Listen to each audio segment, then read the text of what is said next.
Hello, hello. Let me know if you can see and hear me okay. This is going to be a group energy healing, and it will be fabulous. And this is Felix, who will not be on my lap the whole time, but since he is right now, I thought I would let you see him.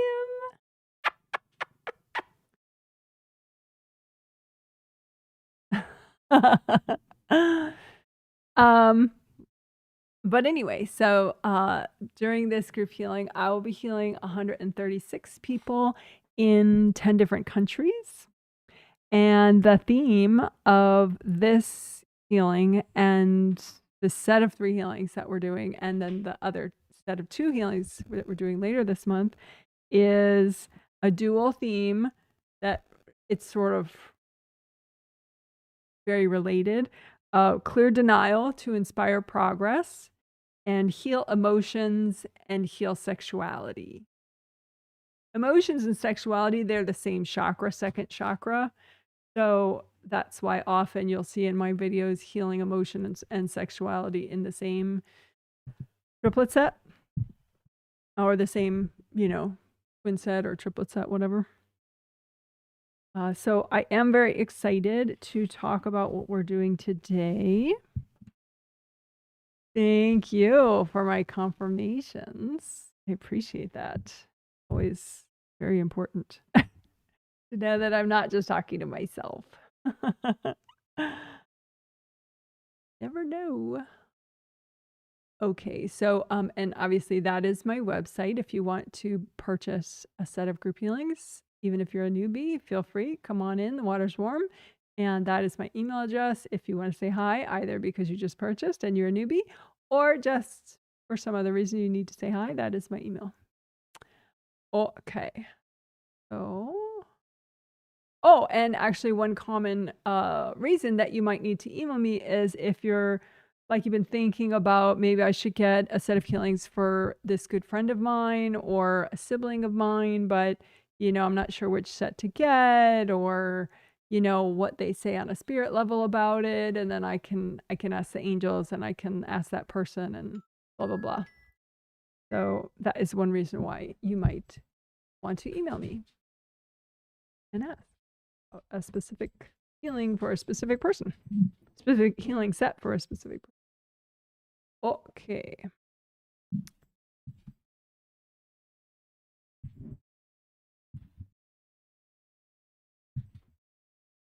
Okay, so today, of course, we'll do the 5 essentials that we always do: grounding or repair, chakra repair, creative ring repair, and back of head stuff, which helps sleep and focus. But then we're going to do very cool stuff. And thank you for your surveys, the post-healing surveys. I did look at them all and think about,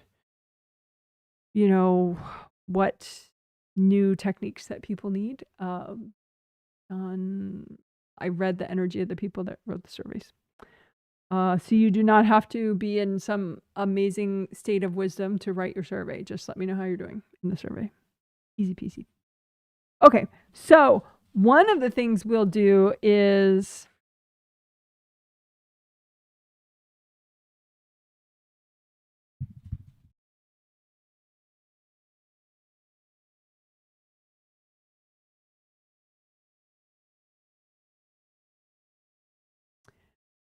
heal walled off parts of you. So heal walled off parts of you is a little bit like heal mini yous that we do often. And we did in the first healing 3 days ago. We did like heal mini yous that have stuck emotion, blah, blah, blah. But heal walled off parts of you is a little bit extra twist on it, where it's like these are parts of you that you've walled off. You're like pretending they're not there. So you're maybe you have denial about it, or maybe you just are really resisting that part of you. And if you're busy resisting something, then you're not processing and clearing. So you're just dragging out the shittiness of it all. So for example, if you're feeling rage and you're like, oh yes, I felt rage all yesterday and all today. Well, you don't have to. You can heal these parts of you, you know, but a lot of times people don't. And why don't they? If they know how to meditate, they know how to ground, they know how to use gold light, they know how to ask their angels for help, yada, yada. Why don't they? Well, part of it, I think, is because you get stuck in resisting or kind of disowning that aspect of yourself. So it doesn't occur to you like, oh, yeah, I could do something about this. Like, because, you know, anger, mellow centered anger is one thing. That's very moderate. It's not like enough that it would wreck your mood at all. But, you know, raginess or, you know, real irritability, that's different. And that can be healed. Sometimes it's because of aura damage or something, you know, so obviously that can be repaired. But sometimes you know, you need to like really acknowledge this part of you and give this part of you healing. But the way we'll do it, it's nice because even if you're resistant, it'll still, I think you could still wrap your brain around this because you keep the wall up of like denial and disowning, and you heal these parts of you that are on the other side of the wall. And once they are fully healed, then you get rid of the wall. So it's like you don't really feel what you're trying to not feel as you're healing it. I mean, you know, hope that makes sense, but it'll be easy to do. And we've done it before. We just don't do it that often. Maybe we should do it more often. But, so yeah, so the point of that is, you know, if you're pushing it away or if you're resisting it, you are not clearing it. You're just like, oh yeah, I felt sad all yesterday and today. Well, hello. You know, I mean, if it's like a teeny bit, that's one thing. But if it's more than a teeny bit, you know, why keep it? You know, why not just acknowledge it, honor it, but like, you know, process and clear so that you don't feel considerably sad for, you know, 2 days straight. So the other, so they're sort of like a 3-parter. And these other 2 parts, they are, I'm going to put them all in the heal walled off parts of you, but they may or may not be walled off, but we don't need to like split hairs on the whole thing, but it's heal parts of you that you're not cool with. So you can have this sort of deer in the headlights reaction where some experience is negative and intense. So it's like you feel very overwhelmed or very sad or very angry. And it's just so intense that you don't do shit about it, you know, which is like weird, right? Because if it's that bad, shouldn't you do something about it? You know? And probably eventually you do on some level, consciously or subconsciously, but the idea is to shorten that whole brain freeze time period where you are not doing, you know, like a 5-minute goddamn grounding video that would totally cut in half how bad you feel, you know? Yeah. So we're going to heal, we're going to find those, because in general, there are, if that is an issue that you have, and even I have that issue, you know, not even like, oh, and I'm so amazing, but sometimes people like idealize how evolved I am, you know, so, which they shouldn't, but whatever. It's a thing that you might do with a teacher, you know, it's natural. But anyway, so we're going to heal these deer in the headlight parts of you that are just like, you're just like frozen, you know, and not taking action to fix whatever's going on with you. And that's sort of the cousin of like heal passive / victim parts of you, which, you know, the image I have for that is like if you're like curled up in a ball and you're just like, blah, blah, blah, blah, blah, blah, blah, you know, and it's just like things are too intense and it's like it makes you stupid, kind of, you know, like you just, you can't think straight about like how to help yourself at that moment, right? So kind of like grief, like these things, deer in the headlight moments, victim passive parts of you, you may have a bunch of parts of you already that feel that way subconsciously or consciously. And so if we heal the backlog of that sort of vibe of being victim-y or being frozen, you know, because things are overwhelming or things are too much, then I think you're less likely to get caught up in that, or less likely to get caught up in it for so long, you know, because you don't want to, you know, you don't want to feel like crap for like 2 days before you realize, like, yeah, okay, I'm going to repair my auras. Or you fix it in like 5 minutes. Hold on, I got to get my pen because the kitten took it.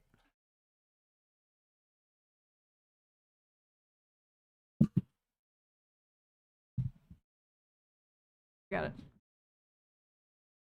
All right. So then another part, and I promise this part will be fun. It's like all this stuff, it's not fun to talk about at all, but it's the effects I think will be fun. So the third and final sort of walled off parts of you type stuff is parts of you that might be stuck in like time wasting, unfocused, comfort eating, avoidant, self-harm kind of things.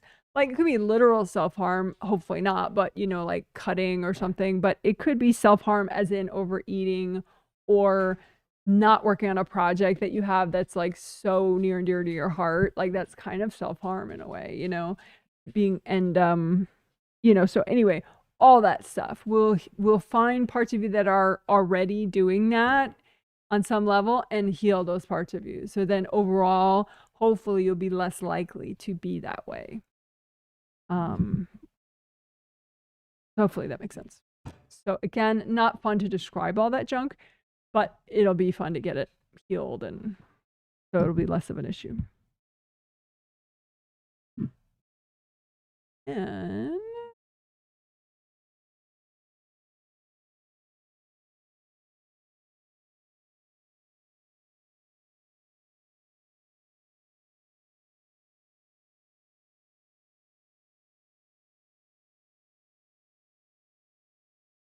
okay, so this one will also be nice to, the effects of it will be nice.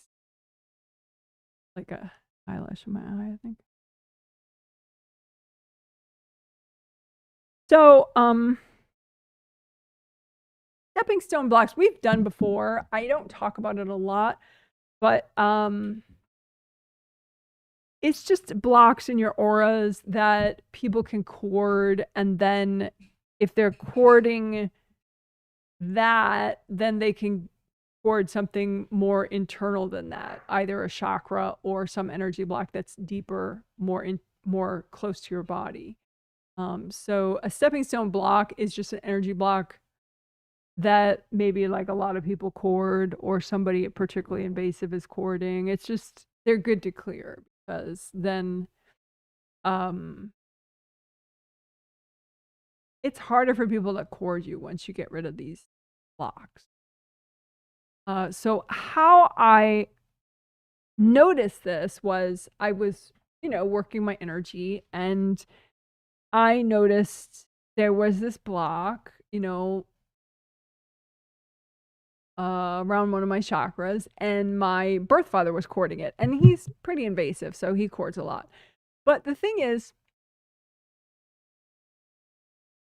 you know, if you meditate and stuff, and you can kind of intuit, you know, who's cording and whatever, you probably notice there are certain people that cord a lot, and you'd think like, okay, am I not like evolved enough to the point where they just can't cord me anymore, you know? And so I got curious about that, and I was like, okay, what's up with that?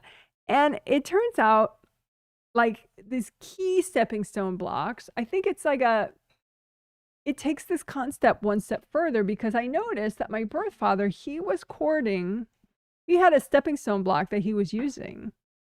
And then from that stepping stone block, it happened to be, it's gone now, but it happened to be in the back of my 5th layer, like right back here on the left side. And from there, he was cording all these other energy blocks in my space. But it was like that one like clogged up part of my 5th layer of my physical body aura was his like entry point. And then from there were like 35 cords to like all these different energy blocks. So it took a while to clear that stepping stone block, carefully, mindfully, getting rid of invasive beings, washing everybody out, melting it, blah, blah, blah. But then it was like all those cords from him went away all at once. It felt so good. It was like, oh. So I had never experienced it to that extent before. So I did more of that. Like any of my like particularly invasive people that I find courting my energy blocks often, I looked for like, okay, is there like sort of a key stepping stone block that they cord and then they go from there to like all these other energy blocks? And I kept finding it. So like, one person, I had like 2 stepping stone blocks, one on either side of like, I think it was my 3rd layer or something, up and down right here on the sides of my physical body aura. And from there, those 2 blocks, she corded like a ton of blocks. So then mindfully, I cleared that. And then all the cords went away from her. And it was like, oh, that feels really good. So we'll work that in this healing. And I think it's fun to do on your own. Like if you're somewhat sensitive and you use your intuition and you already know like certain people that cord you often, it's kind of fun to like find their stepping stone block, or if they have 2, and, mindfully clear it. And then it's like you feel all the cords going away from them. It's like, oh, it doesn't mean like, okay, forever, they're never going to figure out another stepping stone block, but I don't know, at least for now, it feels really good. So that should be fun to play with. And I'll be interested to see if people, take that technique into their, self-healing, in later days and kind of enjoy playing with that, to help get the people that seem to be always in their space out, by finding the key stepping stone blocks first and then going from there. So hope that makes sense. And if it doesn't, maybe it'll make more sense as we work on it in the healing.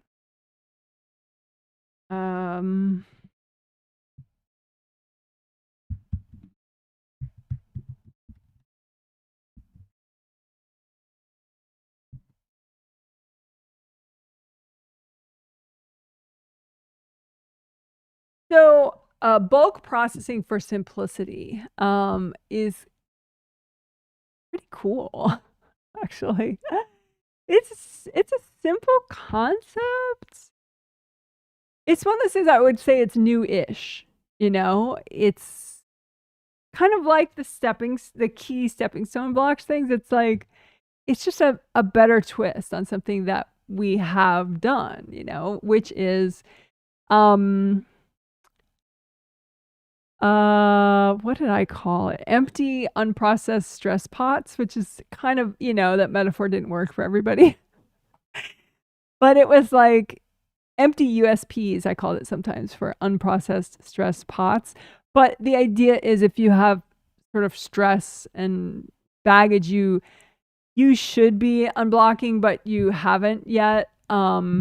So you've kind of put it to the side, that you only have so much room to put stuff to the side in your space, like metaphorically. And so to catch up on all the backlog of processing can be really helpful for stress reduction. But this takes it a step further, because there's a 2 in there. Sorry about that. If you're growing faster, and I think these healings tend to speed up people's growth, that's what they're supposed to do. Speed up to the extent that's healthy and gentle, but supposed to speed up forward progress, right? But as you speed up your forward movement and progress, you become aware of like, it's not really triggered blocks. It's just like, kind of like shit to figure out, excuse my French, but like, oh, I'll have to figure that out. And I'm going to have to figure that out. I'm going to have to figure that out. Like you can kind of foresee that things are going to need to be resolved. And it can seem like a lot if you're growing fast, because then you're like, you're not putting stuff off. So you're like, okay, I'm doing that now. Okay, we're doing that next week. Okay, you know, da da da da da. So it can be a bit much, you know? It can get you to feel like your brain is busy, or your brain is kind of full, or that you have a lot going on, you know, that kind of feeling. Or, you know, maybe you freeze up mentally and like waste hours of time doing, you know, stupid crap in a YouTube comment section somewhere, you know, arguing about politics with strangers that won't change their mind no matter what you say. Not that I've ever. Only, yes, I have. But anyway, so the point is, you know, your brain can get full if you grow faster, because there's going to be more to figure out the faster you grow. And so if we bulk process for simplicity, we're clearing blocks even before they're triggered, even before they're really bothering you. They're just kind of like on the horizon, and you're kind of like, oh, I'm going to have to deal with all that, you know? And so you just kind of get a jump on it. It's a little bit like proactive clearing, you know, how we'll do like proactive clearing for 6 months or something. But this is just like you sort of clear whatever's on the horizon for you, whatever is like beginning to cloud your feeling of self-mastery. Kind of. Whatever's fogging your brain, you know, those energy blocks are just... So it's bulk processing for simplicity. So then your mind can have simplicity again, even if you are growing quickly. So I hope that makes sense. It's one of those things, it's like insanely easy to do. But I think it's good strategy. And especially compared with, you know, a set like this where we're like clearing denial in order to inspire progress, because we're basically, you know, purposefully making you grow faster, you know, in a good way. So there's that. It's just clearing energy blocks, but it's not just the ones that it's not ones that are triggered. It's just like upcoming that are beginning to fill your brain with complexity. So that's nice.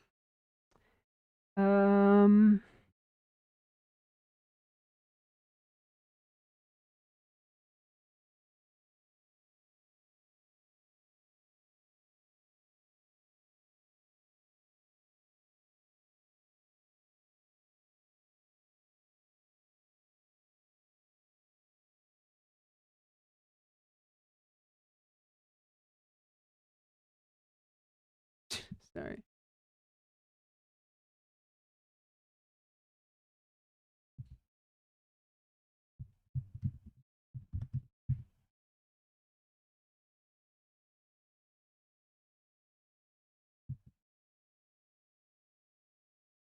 Okay, so unblock, if I could just spell, that would be... Okay, unblock irritated chakras. Okay, and this can help sleep for sure. That's how I noticed it. Or focus, or being present, you know, all the good stuff. So unblocking chakras is something that we do, you know, a lot, you know.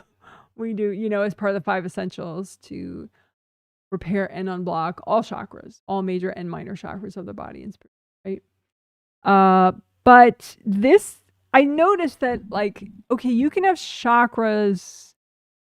I mean, you know, at any given time, you know, I could list, you know, a bunch of my chakras that are blocked, you know, like, oh, you know, partially blocked. Like, oh, okay, 3 different chakras within astral and physical are partially blocked. And then there's, you know, 50 gazillion,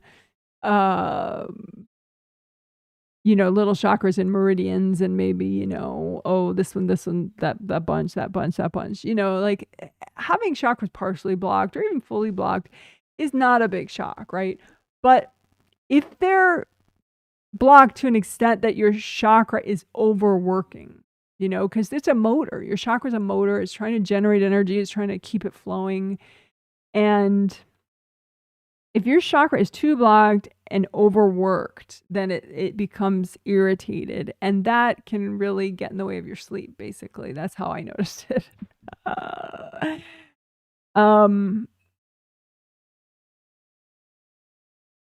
But I've never really thought about that, about like, okay, like intuitively checking each chakra, each major chakra, just the 7, that 7 and 7 is my shorthand for all your major chakras. Your 7 physical body chakras along your spine, 7, 6, 5, 4. So 7, 6, 5, 4, 3, 2, and 1. And for my newbies, if you want an email attachment, or anybody wants an email attachment, just let me know. I have a 2-page chakra handout. It's just an email attachment, but it's like a visual layout of, okay, the 7th chakra, what does it help with? What's the ideal color for it? Where is it located? 6th chakra, blah, blah, blah, all the way 7 through 1. But anyway, so we're going to unblock them to the extent that they're no longer irritated. And it's fun and interesting to do one by one, if you're just healing yourself and all that. But we're just going to do like a wham bam version where we unblock all your major chakras, 7 and 7, to the point where, 7 physical body chakras and then 7 astral body chakras. That's 7 and 7. So all your major chakras is 7 and 7. But we're going to unblock those to the extent that they're no longer irritated or, overworking. Talk on the keyboard. So, you may have to repeat that before you sleep, though, if you want to improve your sleep. I mean, maybe it would be nice if it remained that way until whenever it is that you're going to sleep next, so that you could experience how it helps your sleep. But, if life is triggering and, you do something like you start a fight with your spouse or something after that, or they start a fight with you or whatever, you may get blocked up again. So you may need to just unblock to the point where your major chakras are no longer irritated. And kind of like, it's like, if a truck gets into a ditch and then it has it's trying to spin its wheels to get out of the ditch, that's kind of the vibe of like an overworked chakra. It's like trying to spin and spin and spin and get rid of that clog, and it's not going, and no, but it's super easy to do. But I think it's just a level of awareness where you unblock to the point where none of those major chakras are irritated and overworking. So we'll do unblocking, and then we'll nourish with earth energy, the chakras, and then we'll unblock again. So that's pretty much it. That's all we'll do today. That's all. That's a lot. But I think, especially the Heal Mini Use, it took a long time to explain it. I think, hopefully, knock on wood, I'll be able to do it more quickly than I explained it. So I'm going to take a look at chat comments. Thank you for your chat comments.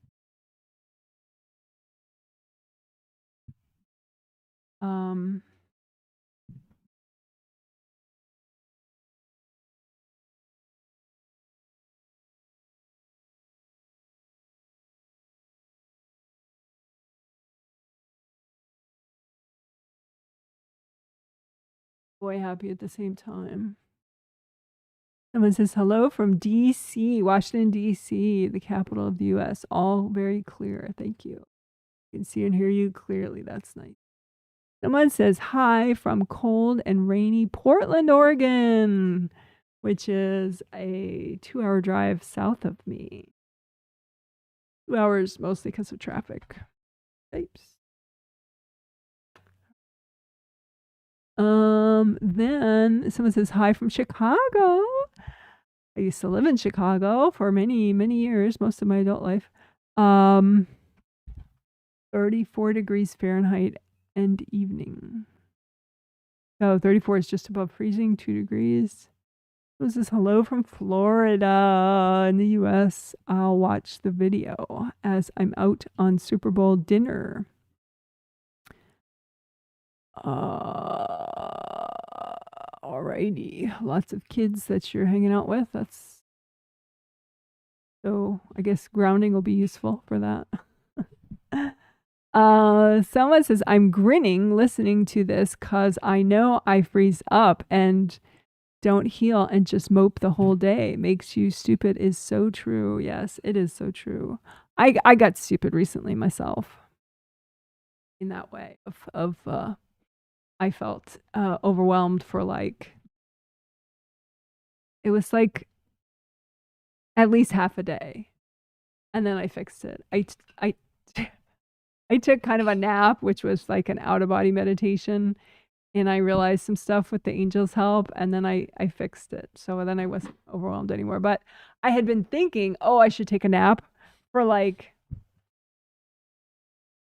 probably 3 or 4 hours before then, and I just didn't, and I was just overwhelmed, and I kept trying to work, and I just was, wasting time and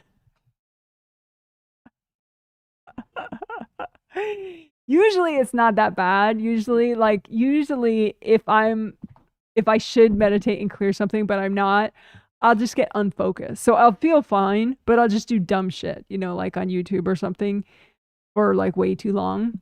But this time I was even like, I did not feel great and I didn't do anything about it for like 3 or 4 hours, which is like so ridiculous because when, you'd think I would know better, but it's like, when something so intense, it phrases your brain, So anyway, that's why we're going to work on the deer in the headlights healing, healing those deer in the headlights parts of you to hopefully reduce that reflex of like, where you just get caught up in it. You don't do anything about it. So it'd be good. But yeah, thanks for your feedback. And for your surveys too. Because the surveys are helpful when I'm planning these techniques to know how you've been doing and what you've been up to. So this is, hi Jana, I didn't know about the stepping stone blocks. I just did 1 block and feel better. Thanks. Yeah, isn't that fun? Yeah, I kind of knew, but I didn't know. I didn't know the key ones, that there's like one, like for a certain person, there'll be 1 block that then they go and cord like 40 other blocks in your space. I did not know that at all. I mean, I just knew that, they can cord a more external block, in the outer layers before they cord a more internal block, and then they cord a chakra, but I didn't realize there would be like, 1 or 2 that then that's like their base of operations, and then they cord from there to like everywhere. I didn't realize that. So it should be interesting to work that. Mrs. Excited for these techniques. I've been on and off ball of anger. I know you said that in your survey. Part of that though is Kundalini. Like, not only are you not healing those stuck in anger parts of you, I'm wondering if did you not meditate on that and like try to heal those parts of you and try to understand, what is the legitimate anger aspect of it. But anyway, yeah, so we're going to heal the walled off parts of you, which is partially, there were like 7 people that really, really need that technique, but you were one of them. But part of it is too, so you have these walled off second anger parts of you, but then you also have your Kundalini triggered. So it's like,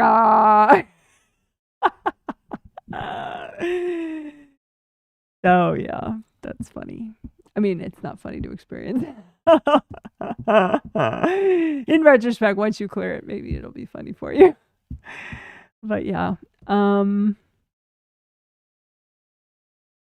says, it seems I have difficulty doing bulk work clearing. What do you think the reason might be? Yeah, you get caught up. You get, I think it is that deer in the headlight stuff. You know, like it's just like you're like, ah, it's everything, everywhere, it's everything, it's everywhere. It's smarter than I am, it's more powerful than I am, it's everywhere, it's everything. You know, so like the little smart mastermind detective part of you is not as strong, you know. And so the part of you that like kind of just, you know, gets overwhelmed and stuck. You know, if you get overwhelmed, it makes you stupid. You know, and so then maybe if you meditate, you know, you do something, but it's not as like sort of genius as what you're capable of doing, you know. So anyway, but hopefully the techniques today will be good for that, and it'll help give you more to practice with, so you can strengthen that part of you to, it could be a little bit more of a bulk clearing mastermind, energy clearing self-healer. Someone says, hey Janet, watching from foggy San Francisco, California, 59 degrees Fahrenheit, and a fog emoji. I didn't know there was such a thing. Or a cloudy skies emoji. Forgot about stepping stone blocks. Yeah. So now this is key stepping stone blocks is what we're doing today. So it's a step beyond just stepping stone blocks. Maybe key isn't even enough of a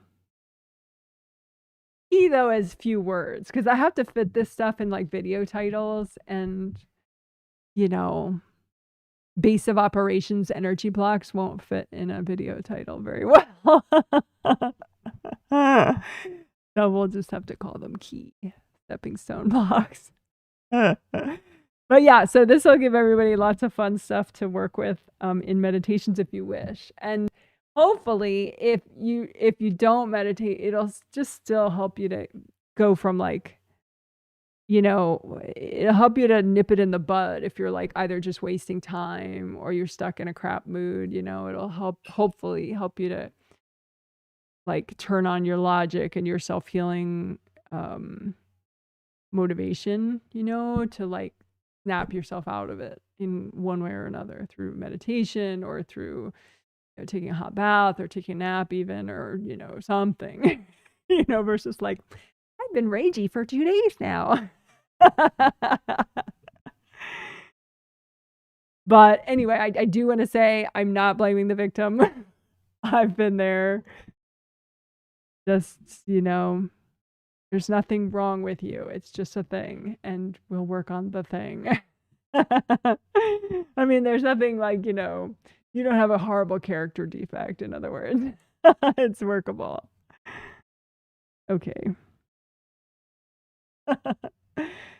Oh, you know what? I'm wondering if I can request a tea delivery at some point. I'm going to text my husband, who is busy watching the Super Bowl, so he will have to wait. I will wait till a commercial break for my tea delivery, but I'm going to ask if he could deliver my tea. Ooh, okay. I don't even have to text. He heard me.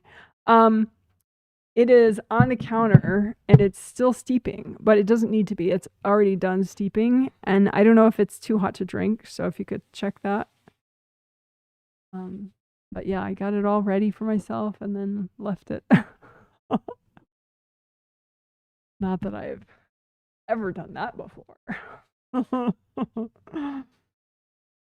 Okie dokie. So I am excited for this. And I wonder if there are people in your household watching the Super Bowl. The Super Bowl is going on right over there.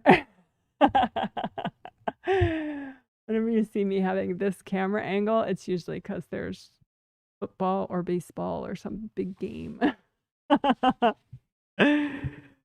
Which is fine. It's totally cool. All right. But just so you know, the potentially amusing backstory. Alrighty. So let's see. Oh. So what we will do, so there's going to be the 3 minutes of quiet, right? Where I finish my prep and give my mind a break from talking, and you give your mind a break from me talking. Thank you. You're amazing.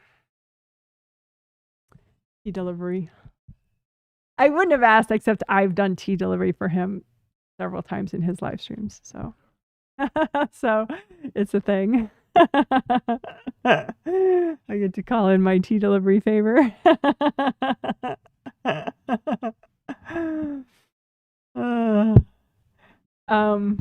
But he doesn't like request it. Usually he's just hacking away on his live stream, and so I make some nice tea for him.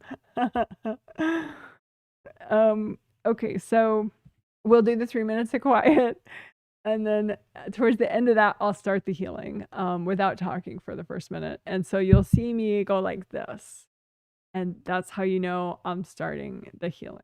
And then shortly after that, I'll start talking and saying what I'm doing as I do it, which you could use as an all-level self-healing walkthrough if you wish. So that's the gist of it all. And even if you've never done energy healing before, I think if you're feeling, bold and adventurous, there's plenty for you to play with in this live stream. You could, go along and just wing it and do fine.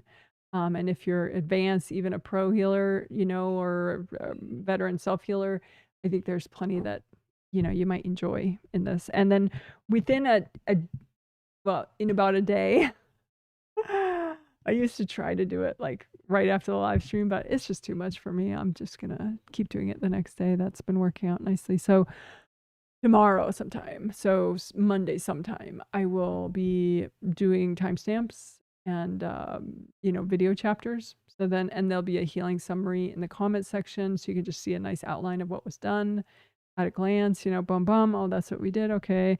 And then the people that paid for the healing, I will be emailing them a survey tomorrow. So they can fill it out and let me know how they're doing. And then I'll study the results for the next.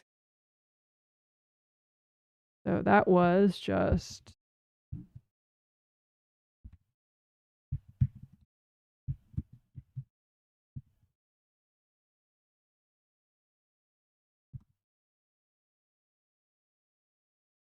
So that was an explanation for the newbies who don't know, explaining all that stuff I just said. So I did it like that so that later I'll go back and make that a video chapter. Oh, right. Oh, did I not do the country count? I always like that. I don't know that anyone else. Well, I know that a few people care about it like I care about it. So let's do that.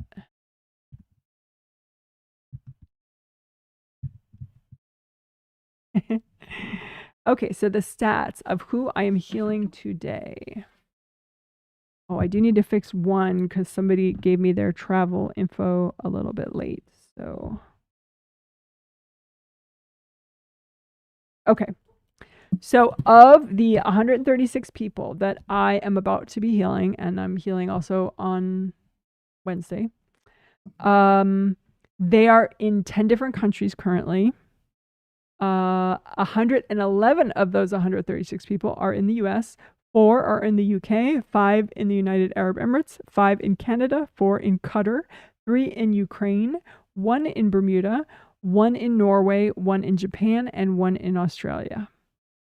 So hello, hello, hello to everyone that I'll be healing. And also to those of you that I'm not healing because you didn't purchase it in time, or you just couldn't afford it, or you didn't feel like buying it. Hello, hello, hello to you too. You're welcome to watch and learn and heal yourself if you wish.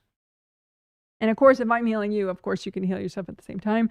A lot of people enjoy that, but you don't have to. You can, while I'm healing you, you can do whatever, sleep, work, eat, live, play, whatever. So there we go. Those are the country stats for this particular healing set. Okay. So, there was one other thing. Oh, yeah. One other slight news item.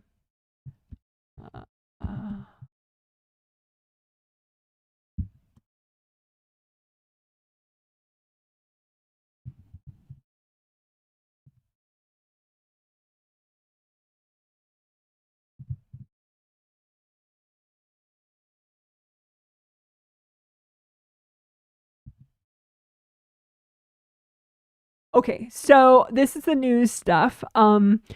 So just a reminder, there is no Q&A in 3 days on the Wednesday healing, because that's family live streaming day. So my husband, I made up holiday name, because my husband's a YouTuber also, and so he live streams in the evening on Wednesday. So I can't do a Q&A that day because there's not enough time.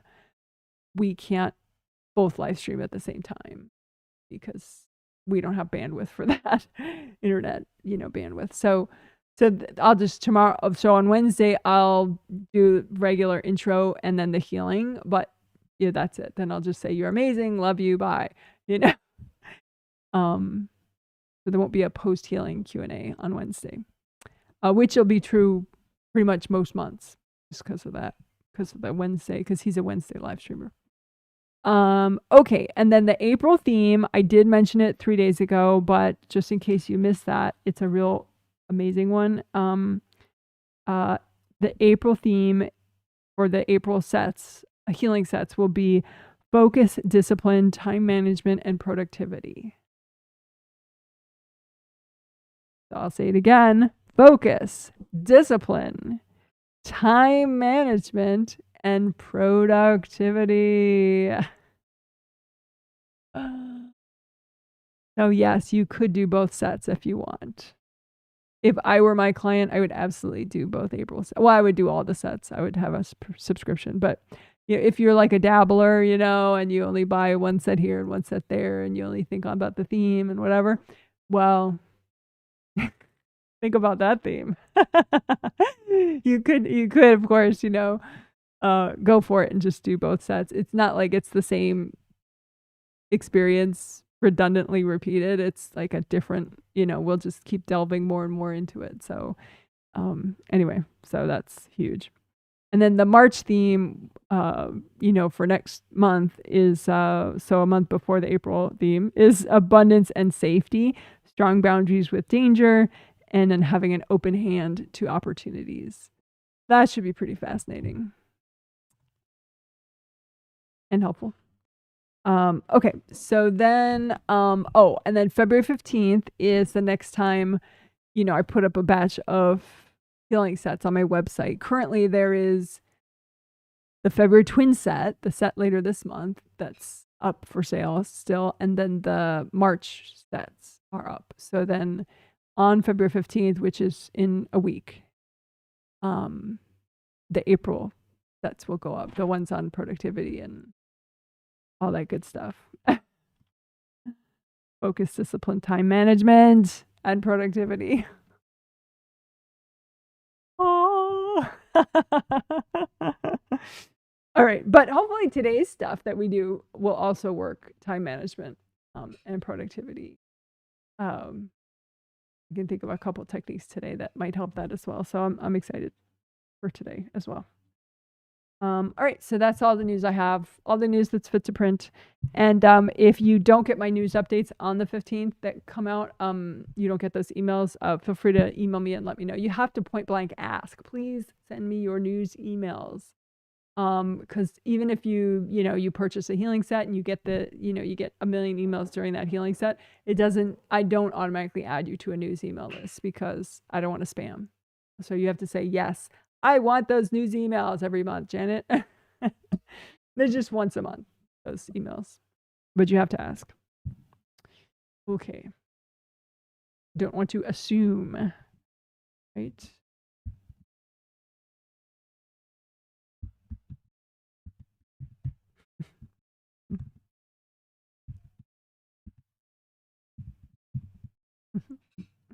All right, so now we have our 3 minutes of quiet.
Okay, thank you for waiting. So, I should probably ask in the surveys what people think about these low detail walkthroughs.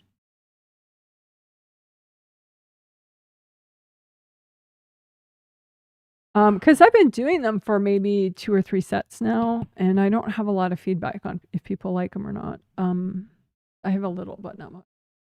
So, anyway, this will be grounding and we'll heal everything, but we won't talk about it and explain it and describe it. It'll just be a quick wham, wham, wham healing. And then we'll do other things very detailed, the 5 essentials in detail. But this will just keep it simple. All right. So redo your grounding. Your grounding is your connection to the core of the earth. Make it big, wide, all the way down to the core of the earth. Wide behind you, wide in front of you, yada, yada. Make them both red or both orange or both yellow. And make a copy out in front of you of your everything. Both your groundings, your astral body, and your physical body are inside there. All your auras are all around you. Right? And just use so much gold light. So gold light, how the heck do you do that? Well, you can generate it with your hands. So you have a hand chakra in the palm of each hand. You have a fingertip chakra in each fingertip. So for those chakras, you set them with your mind or your intention or your thought to be a metallic gold color like this glitter, right? So you say, okay, I'm setting them to gold. And then as they naturally spin and generate energy, they generate energy at a gold vibration. So then you use that gold light and wash it through your everything. And wash everything down your grounding that doesn't belong there. Wash it down to the core of the earth. You don't want to leave it in your grounding. Wash it all the way down your grounding, all the way down to the core of the earth. So then the core of the earth, it just neutralizes it and sends it back to where it belongs.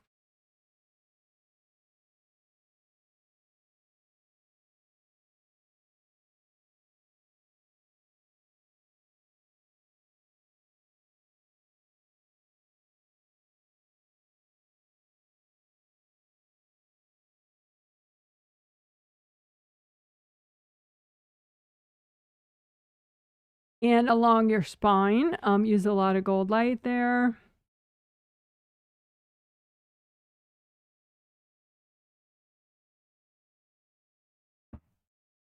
Your major chakras are along your spine, 7 physical, 7 astral. Just use so much gold light that they just kind of calm down and cooperate with each other. And repair and unblock. Gold light to melt pores to other people. You can say, angels, if I have invasive energy messing with my space, can you recycle it? Again, we're keeping this low detail. With your grounding.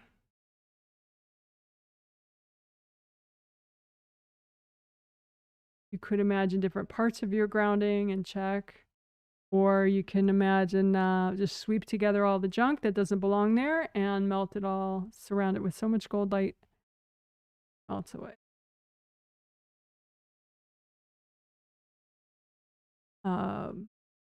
Use gold light around up and down the outer surface of your groundings and melt away connections to other people.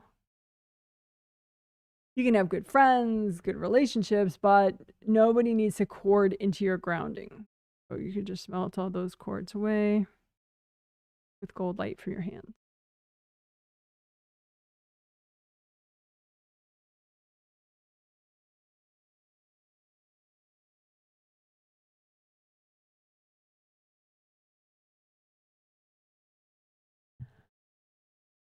All right.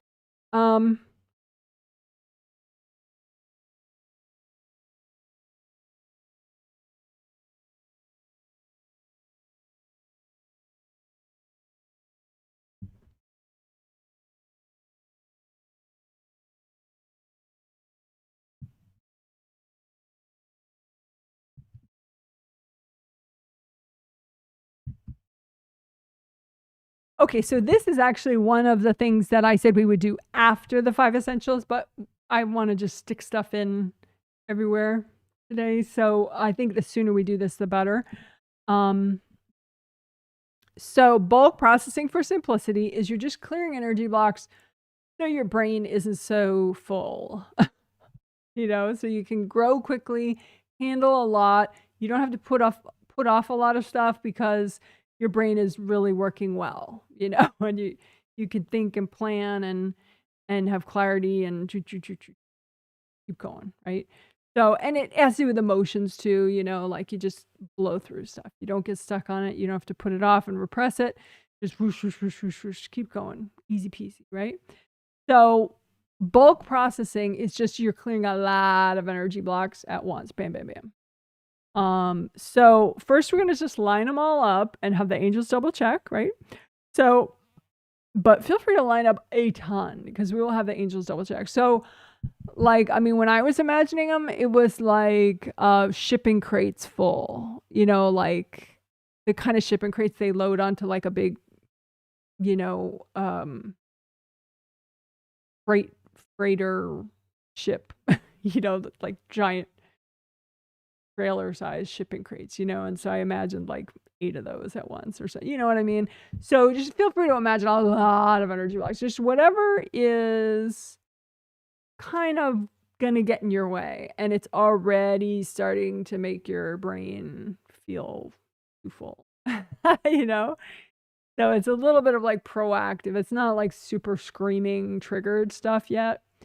But so anyway, just line up all that stuff that you're gonna, that's just, it's on the horizon kind of, all these energy blocks that, if you cleared them, it's just life is so much simpler, right? So just line up all those blocks. And then, so to do it mindfully, right, is basically low drama, right? So first, get rid of invasive energies. Just say, angels, can you recycle any invasive beings or invasive energies that are connected to any of these blocks? And just let your angels do that. And you just sit around and be grateful. Okay. And then you could bring up red earth energy and soak all those energy blocks with red earth energy straight up from the core of the earth. And then you want to use gold light and melt people out of all these energy blocks. So people could be courting these energy blocks. So just use so much gold light. You just melt everybody out of these energy blocks.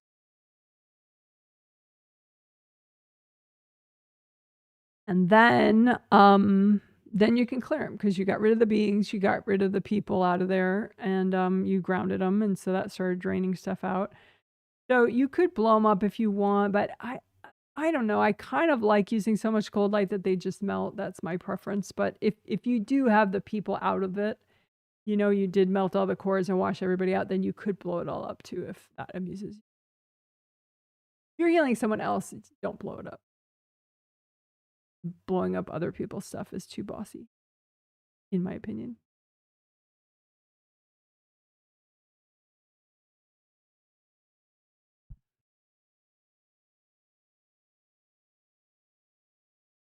So deep breath. Oops. So subconsciously, I had everyone check with their angels, but I didn't say that consciously. So we'll do it again with the proper angels. Is this okay for me to clear this much at once? Question. Okay. So one more time, with the proper angel request this time. Let's see.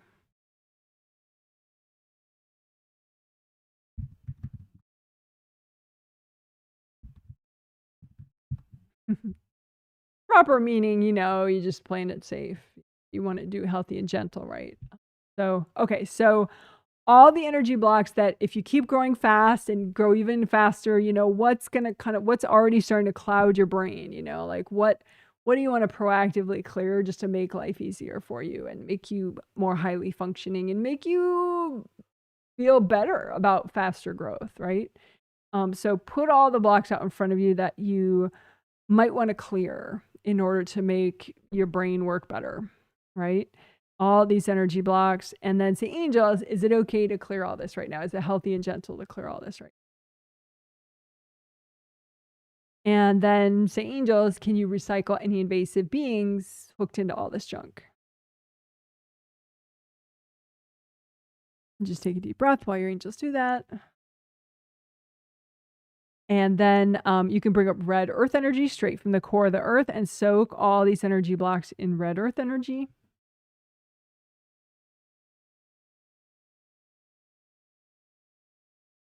And then lots of gold light, melt the cords going into these blocks from other people and melt other people's energy out of these blocks. And then you could just melt all the blocks with gold light until they're totally gone. Or you could, since you've washed everybody out, you could blow them up.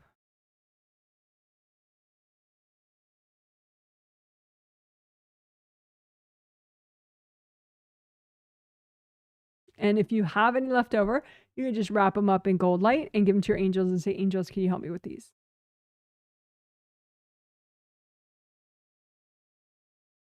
All right. Good job. Good job.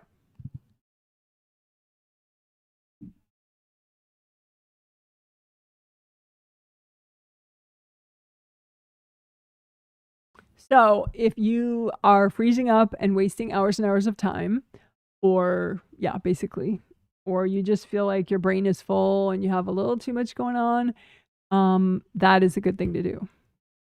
Just do some bulk processing. Don't wait till things are super triggered. Just get ahead of it. Clear a bunch. Okay.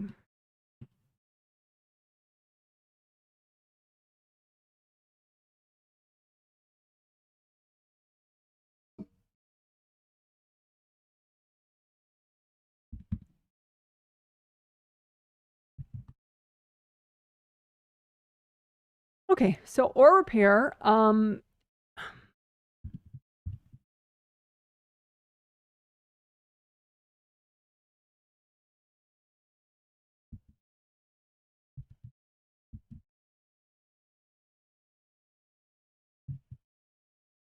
okay, so we're repairing all your auras at the same time. You have 17 auras, even though that seems kind of wild, but it's easy to work them all at once, so you don't have to worry. And you know, once you get more advanced, then you can intuit like a particular aura that's still damaged and heal it, and that's kind of interesting and cool and fun.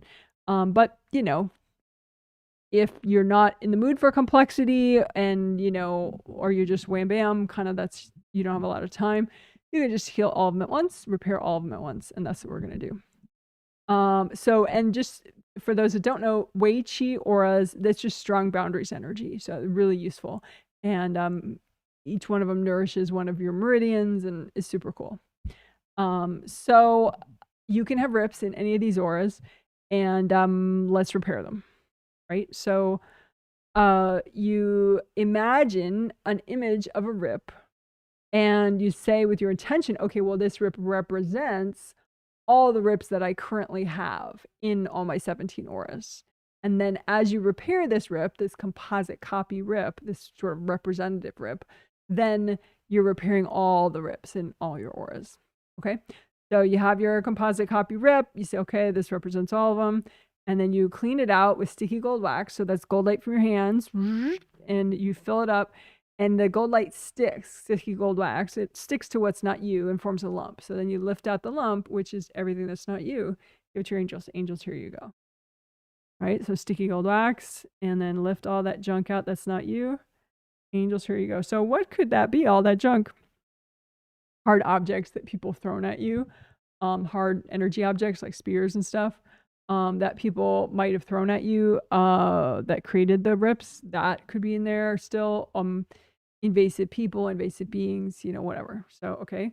So now that it's pretty cleaned out, you can get the gold light really deep in there. And if you feel like, okay, I'm sending gold light deep in there, but it's not repairing yet, that means there's a couple extra invasive beings in the, right in the deep part of the V.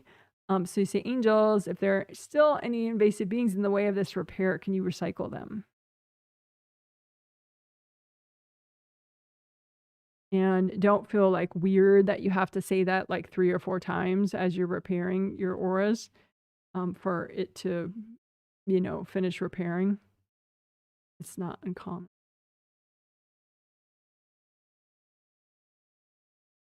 Okay, so that probably repaired most of your rips, but you could still have a few rips left. So we'll do it one more time for the leftover rips. So you imagine an image of a rip and you say, okay, well, this represents any leftover rips that I still have.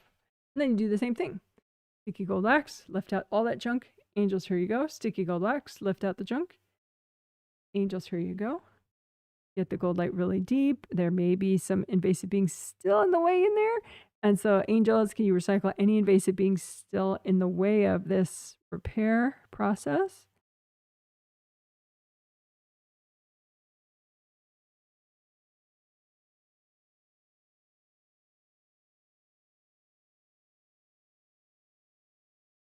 All right, good job. And then double check the outer surface, make sure, because there may be little tiny leaks that you left that are still there.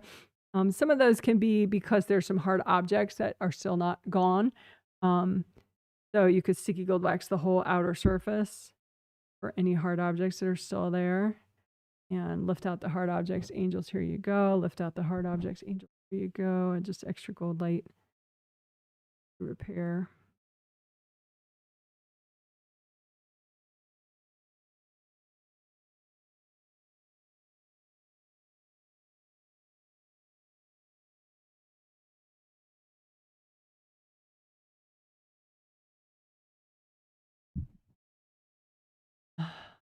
All right, good. So then you can redo your gold buffer zones. And if you don't know what that is, you could learn in detail. There is a video just on that, gold buffer zones. If you search Janet Wright gold buffer zones, you'll find it. They just are gold buffers that you make and you attach to the edge of your physical body aura and your astral body aura, and they slow the rate of aura damage, because if somebody is trying to hack through your auras, they have to hack through the buffers first. You want them to be flowy. Everything should be flowy. Flowy is strong on an energy level. Mostly because the flow distributes the force. So if someone's, sending a whack towards you, if it's all flowy, it'll just distribute away and kind of reduce the impact, right? Whereas if you have hardness, it's like kind of like you're playing pool and one ball hits the next ball and the next ball. It's like all the force translates really well, and so you end up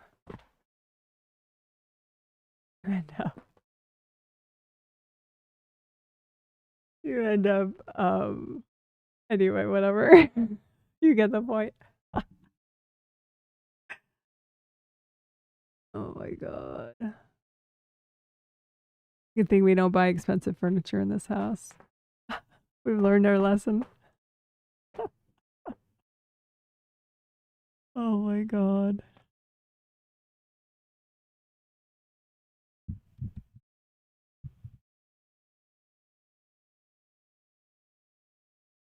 So as we watch Felix, I'll just finish up. The gold mesh spheres will repair the gold mesh spheres within the auras. So the Wei Chi auras, they're full of gold light because each of those Wei Chi auras has 3 gold mesh spheres within it that generate gold light, unless they're all ripped up, and then they don't, right? So just watch gold light through all of your auras everywhere with the intention that the gold light is going to find any gaps in your gold mesh spheres, and those gaps are going to get repaired. Gaps are going to grow back.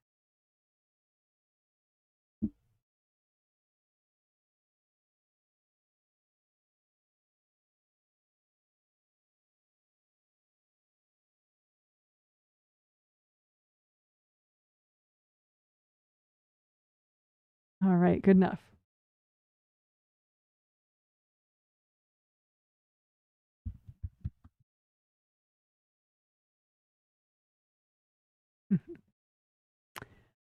GMS is for gold mesh spheres, which we just repaired. Okay, great. What? Hmm.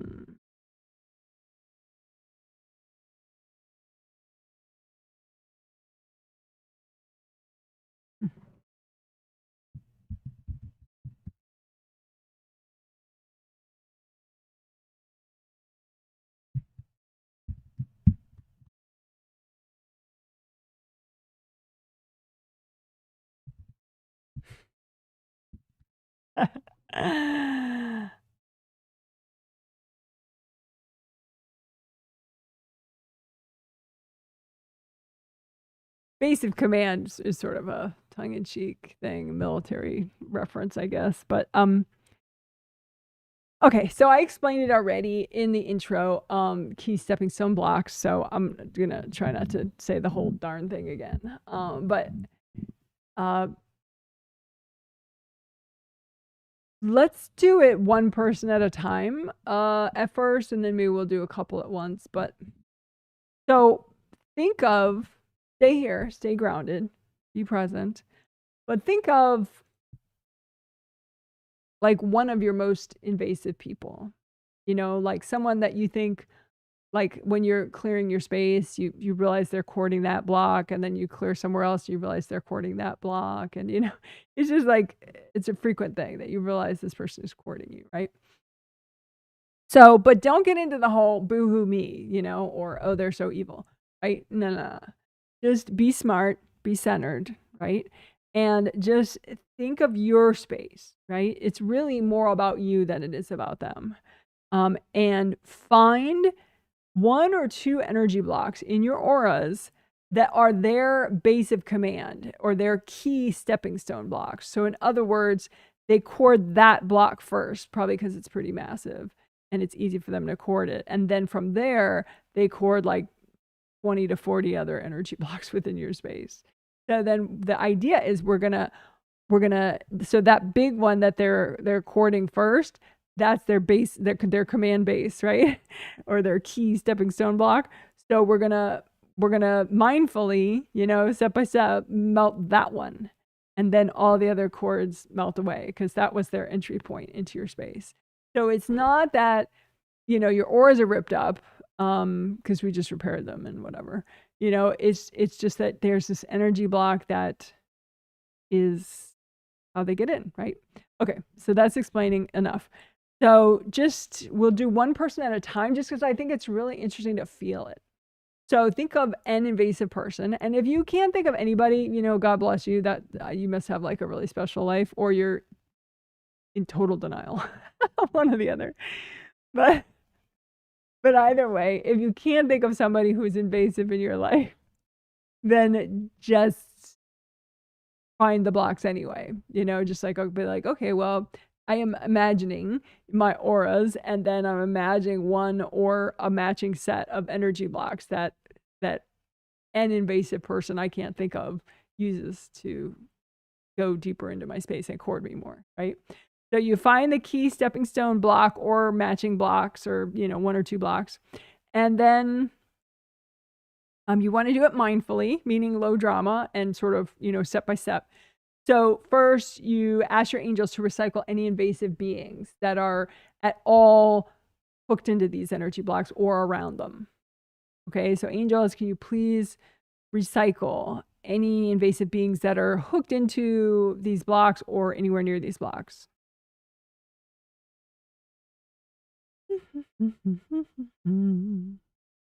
And you don't have to ask if this is healthy and gentle because it's inherently healthy and gentle. So that's fine. But if you feel weird about it, you say, angels, is it okay for me to clear these blocks? That's fine. You can say that. But I don't think it's necessary.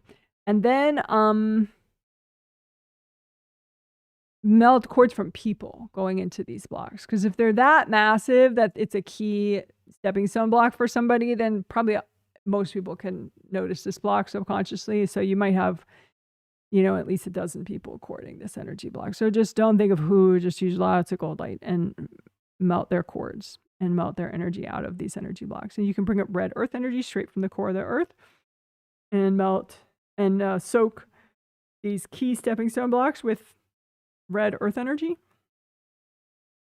And then just keep using gold light for your hands and melt the cords specifically from that, you know, invasive person going into these stepping stone blocks. So there'll probably be a pair of cords from that person. So like, say if I'm doing the key stepping stone blocks for my, you know, older sister, right? So then I would notice, okay, well, she's got a pair of cords going in this one, a pair of cords going in this one. So I'm just gonna use gold light and melt those cords. You don't have to see precisely. You can just use gold light and be like, okay, well, I'm melting her out. That's enough, right? Melt the cords, melt her energy out, right? So then basically now you may have to melt your own resistance out too. So I'm going to wash my own resistance out of this, because if this block is screwing you that much, or your sister is using this block to screw you that much, then your resistance might be in there too, which is accidentally holding it in place. So, but then at that point, it might already clear. But if not, just use extra gold light. You say, angels, help me to clear this. And then it'll clear. And then just draw your attention in and just keep breathing and notice. Is there's most likely a chain reaction where all sorts of other cords from that person just drop away and melt away.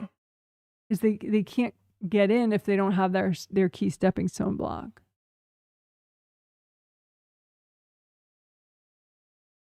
So just notice how that feels. Sometimes there'll be an immediate reaction where you're like centering yourself more than before, or you're getting more present than before, or you're releasing more than before, or you're bringing in a whole bunch of new energy that you couldn't bring in before. But I mean, you don't have to notice that level of detail. You can just think of if you know, how does your mind feel? How do your emotions feel right now? How's your body feel? So that's the idea. So let's do it again with another, a different invasive person. And you can double check too with that first one, like, is that person still courting me somewhere? Chances are no, not right now. So we'll just do a different one. Different person. So think of a different person that is, you know, and they could be totally super nice people. They could be a friend of yours even. But you know, there could be somebody that you generally know that they're often invasive with you, right? And so then imagine your space, your auras, and find the one, or it may be a pair of blocks, like on either side of the same, you know, so like here, or it could just be a big block like it was for me, or, you know, so just find one or two blocks that are key stepping stone blocks or sort of base of command blocks for that person, where they'll cord that, and then from there they cord like, you know, 10 to 40 other places. So you found those blocks, and just, if you can't find them, just use your intention, just make it up, just wing it, because it works anyway. Okay. And then the angels, can you recycle any invasive beings that are hooked into this stuff, or even anywhere near these blocks? Deep breath while your angels do that. And then bring up red earth energy from the core of the earth. Soak these key stepping stone blocks with red earth energy. Use gold light and melt cords from everybody going into these key stepping stone blocks. And melt cords from that particular person that you were thinking of that are going into this block. And then melt your own resistance out of these blocks. Oh, that's a gold. And it may already just melt. And if it doesn't, just keep using gold light, keep breathing, center yourself, breathe into your spine, wiggle your toes, stay here. Give it a little bit longer to finish melting it away. And if it's still there, say, angels, can you help me clear this? And once it's clear, just notice the other cords from that person melting away. Keep breathing.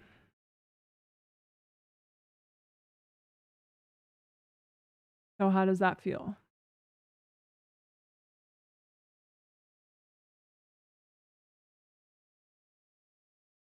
So we'll do one where we do like multiple people at once, like a stepping stone like a couple stepping stone blocks at once, we'll just ask the angels if it's too much or not, you know? So with this one, since we're doing a couple blocks at once, you don't have to imagine where it is in your space. You can just line them up out in front of you. Like imagine them like boards out in front of you. And these are, you know, several stepping stone blocks at once, several key stepping stone blocks at once. And just start running gold light through them and say, angels, would it be too much for me to clear all this at once? You know, is this healthy and gentle, angels? And that way, you know, they'll remove one of them if it's too much. They'll remove whatever's too much right now. And then use gold light and melt cords from people going into these blocks. You can say, angels, can you recycle any invasive beings going into these blocks? And that's just so it's a low drama process. And then you can bring up red earth energy, soak the blocks in red earth energy. Keep melting cords from people going into these blocks. Melt your own resistance out of these blocks. You can use gold fire, gold water, whatever you like. And just let the blocks melt away. And if they don't melt, you could blow them up once you've washed everybody out. Chances are maybe you've missed a few cords if they're not blowing up, they're not melting. You can say, angels, help me clear all this. And then just, you know, bring your awareness inward as much as you can and just be aware. Just see if you can enjoy that after effect of like all the separate little cords melting away. Keep breathing, stay here.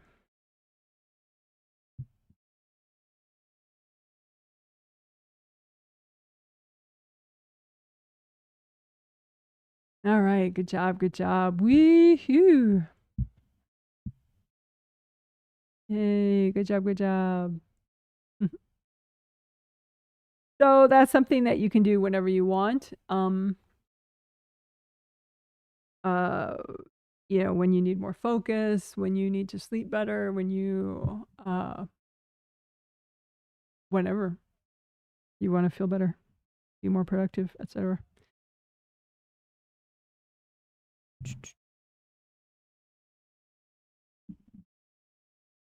Oh, and also if you are having some kind of weird not like weird, but like weird physical issue, like you know, like a shoulder that's acting up, or you know, maybe sometimes with tinnitus, you know, ringing in your ear, or some kind of weird auditory thing, it could help. You know, bad back, lack of focus, just odd things, you know, you could try some stepping stone blocks, melting some of those, because it can be boundary issues with you and invasive beings, or you and people. And so if you get rid of the stepping stone blocks, then it's easier to have your boundaries. Oh, right.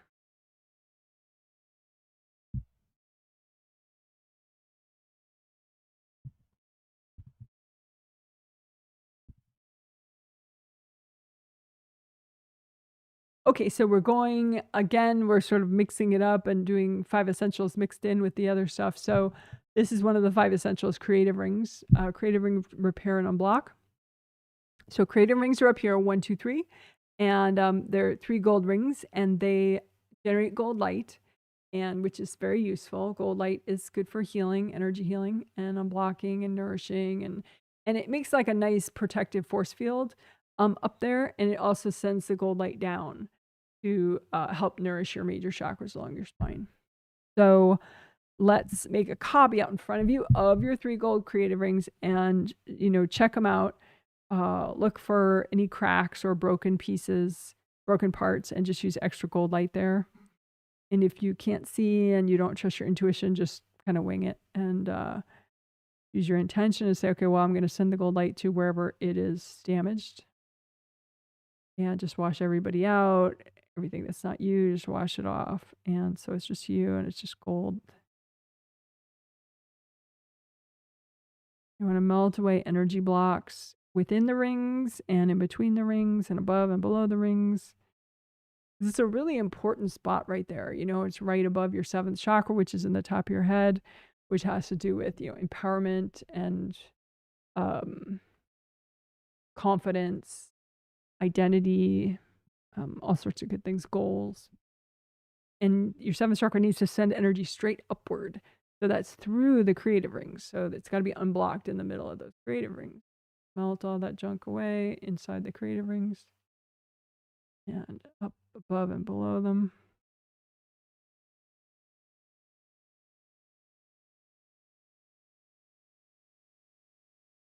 And if you have cords going into your creative rings, that can make them overwhelmed, and the flaps would then stick open. So this would be a top-down view of your one of your creative rings, any one of your creative rings, if it's being corded and it's overwhelmed. So then the flaps stick out. And so you don't want that. You want it to just, the flaps to be shut. So it's like a nice smooth round opening. So that's the same thing with the chakras. A round open cylinder is the shape of a chakra. And if people are cording, then it can overwhelm the chakra and the flaps around the round opening will stick out. And just like this. And it makes it easier for more people to cord you or more invasive beings to cord you, which sucks. So, but anyway, right now we're working the creative rings. We'll do chakras right afterwards. So just melt cords from people going into your creative rings so that the flaps can relax and fall shut. And you can say, angels, if there are any invasive beings cording my creative rings, can you recycle them, please?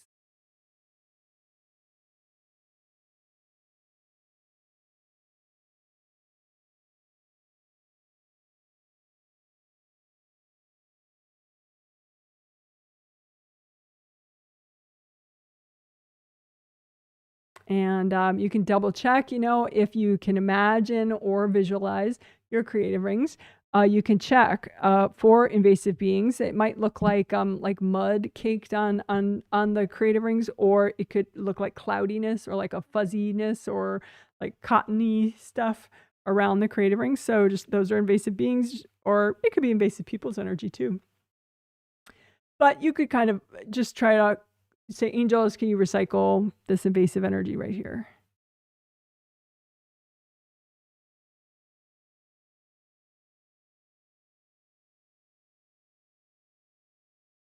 And when those flaps fall shut on your creative rings, then there's a nice ripple effect usually, and more flaps of your chakras, your major chakras, fall shut too. And it's just like, oh, more calm, easier to exist. So again, check for any flaps that are sticking open and don't jam them shut, just melt the cords. And the angels, can you recycle the invasive beings in the way?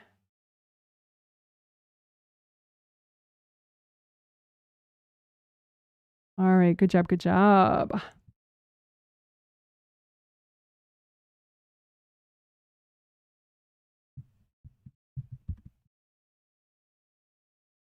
So chakra repair and unblocking, and we're doing all chakras, right? So all chakras, all major and minor chakras. Chakras of your body and spirit. So all chakras, period. Right? So it'd be so much better for me if I couldn't see myself while I live stream.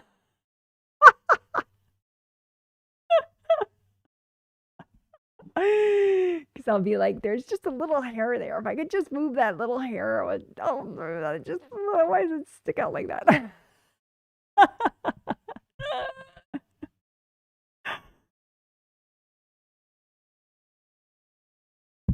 Alrighty, so let's get to it. All right, so really. So this is the basic shape of a chakra, right? Open cylinder. So all the chakras are this shape, but you know, they could be much smaller depending on where they are, right? Like the hand chakra, round opening is here and round opening is here. In the 7th chakra, it's in the top of the head there. So round opening is here and round opening is in there. 5th chakra, you know, round opening here, round opening back there. So, but anyway, and the acupuncture points, those are all chakras, all around your body. Super cool, right? And those help with the body, but also the mind and the spirit. So anyway, let's heal them all at once. All your chakras, right? So make a composite copy image out in front of you that looks like a chakra, and just say with your intention, okay, this represents all my chakras, and I'm going to repair and unblock this, and therefore that repairs and unblocks all my chakras, right? And your intention also is that you want to do what's healthy and gentle to do right now, right? So gold light from your hands, and just melt cords from people. You can say angels if they're invasive energies messing with my chakras. Can you recycle them? So, and again, your chakras can have flaps that are stick open if the chakra is in an irritated state. And you don't want that. You don't want your chakras to be irritated, right? So just keep melting cords and repair. There could be like cracks. There could be missing chunks around the round opening. So just use so much gold light that you're washing everything out that's in the way. And the chakras grow back and repair. And you can lift out energy blocks that are in the way of your work too, and just melt the blocks up above the chakra image, and then go back and do your more repair. So lift blocks out that are in the way of your repair, melt those separately, and then just go back to your repair.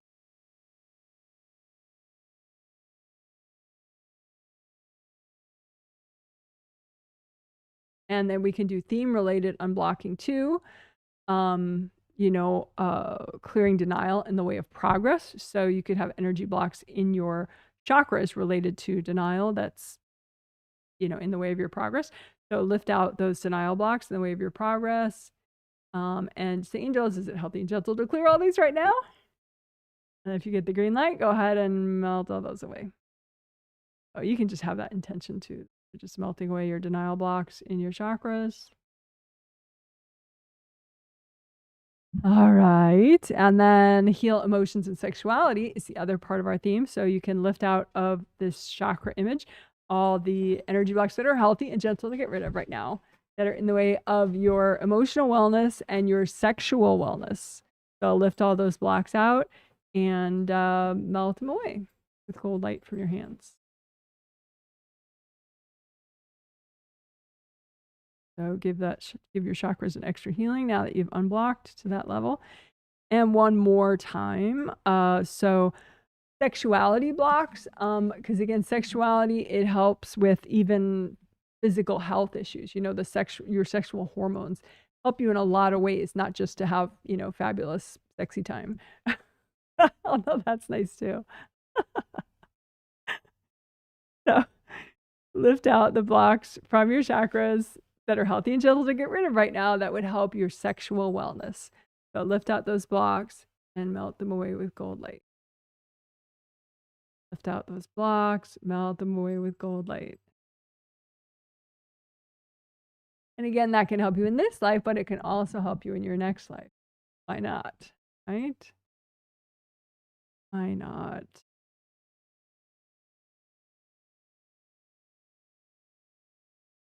All right. Good job. Good job. Good job.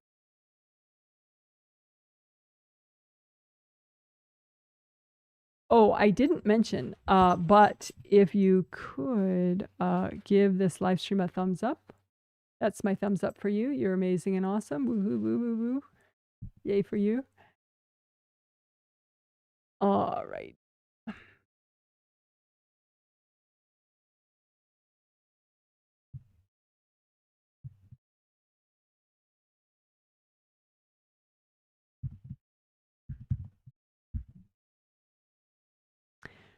So first we'll do the low detail version of it. Back of head stuff. Back of head stuff, why would you care? It helps with focus, helps with sleep. Just helps you be more present and kind of get more done. So the low detail version, so I won't mention all the geeky details. We'll just heal it all and unblock it all. And then after that, I'll do the geeky detail version. So just this this part, all the energy centers back here, and then so back of neck, back of head, and then in your auras behind there where we're working. So lots of gold light. Just melt the blocks that are healthy and gentle to get rid of. Repair damage. Yeah, just with your intention, you don't have to know what damage you're repairing, where it is, I mean, the general area, here and back here. But for the low detail version, that is enough to actually make a difference. You don't have to get complicated. You do a lot.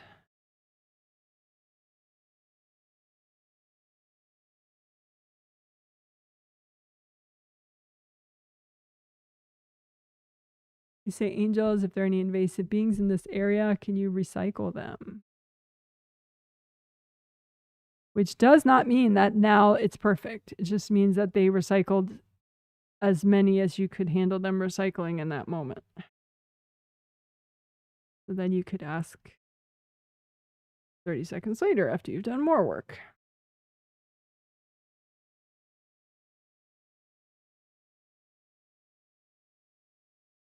Angels, can you recycle invasive energy in this area?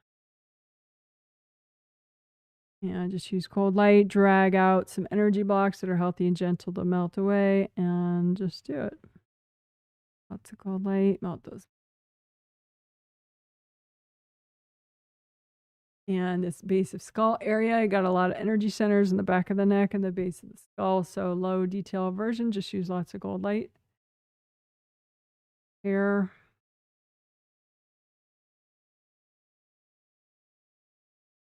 You don't have to know what they are. Later I'll show a diagram in the geeky version.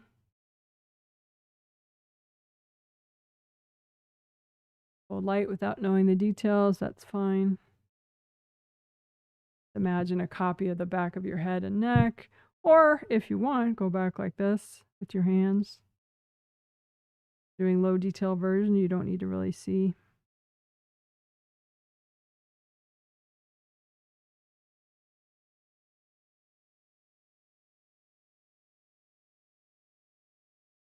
All right, good job.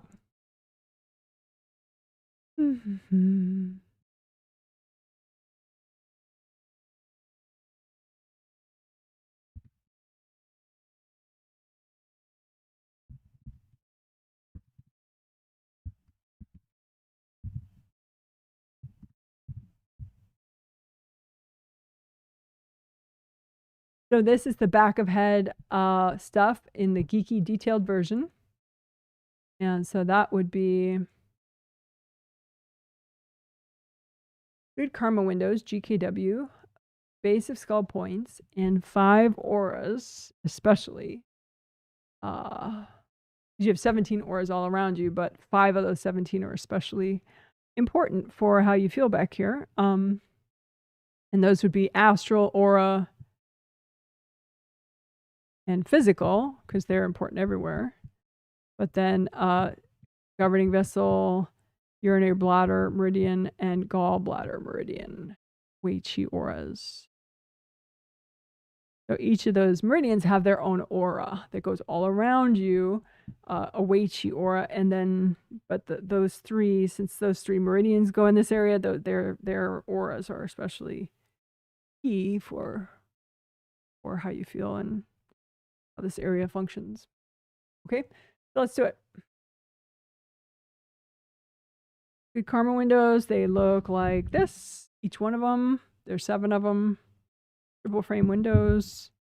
1, 2, 3, 4, 5, 6, 7. Back here in your astral body aura. So your astral body aura has 7 layers all around you, and they're right there. And you want to, there's like 2 levels that you would intuit. A, is it safe, right? It's safe if it's undamaged, meaning that nobody can get through there. There's no beings wrapped around it, or invasive energy or people courting, because there's no damage. And so check each one. Is it safe? Is it safe? If not, repair the damage. And just use your intuition. You know, you don't have to see perfectly, but if you see a lot of junk around it, then it's probably messed up. You want each one to be safe, repaired. And then the second intuitive sort of measure after that would be, can I bring in my good stuff through it? Because if it's safe, that means that the crappy stuff isn't going to come through this area. But you don't want just that. You want the good stuff to come through, like your new positive change energy that you would like to bring through this way. So that requires an extra level of unblocking so that your good stuff can come in.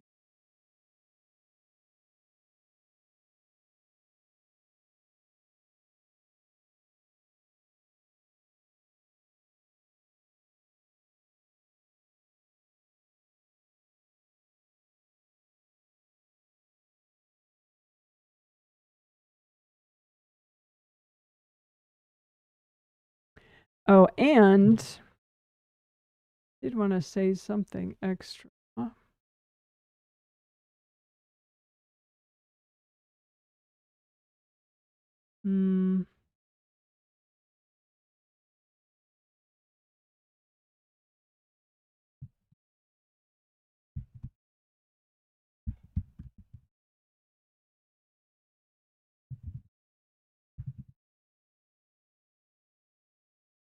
So, fun fact regarding your good karma windows, GKW.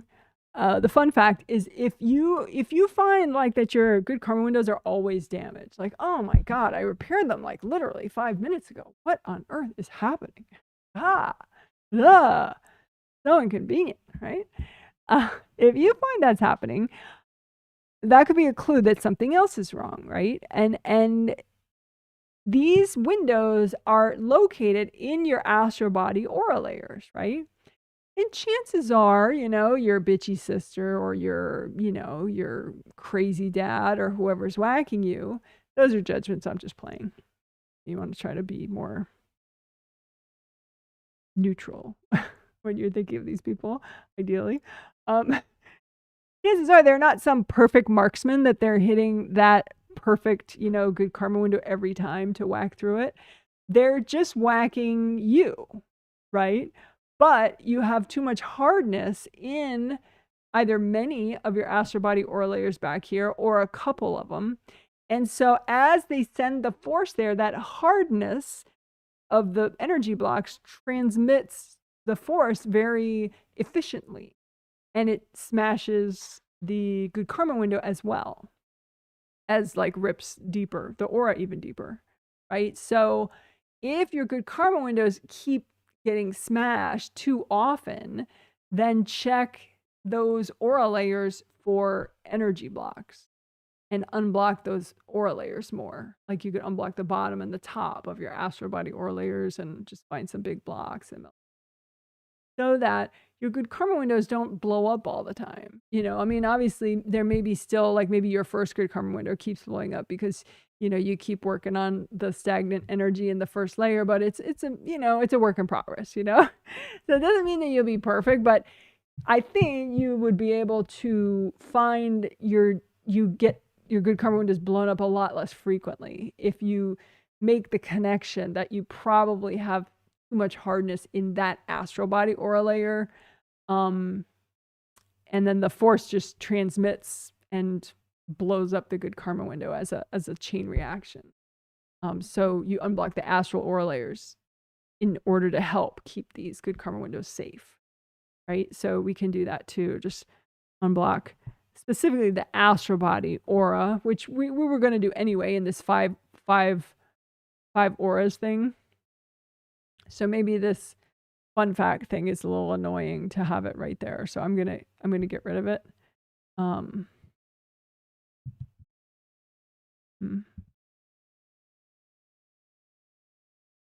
make that go away.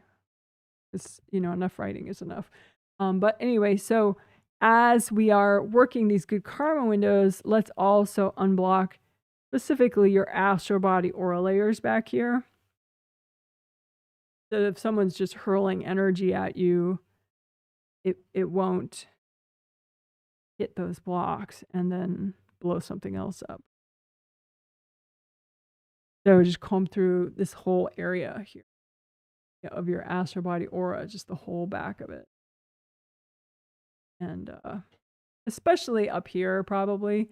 But if you keep having knee problems, you can unblock the whole top to bottom. Why not?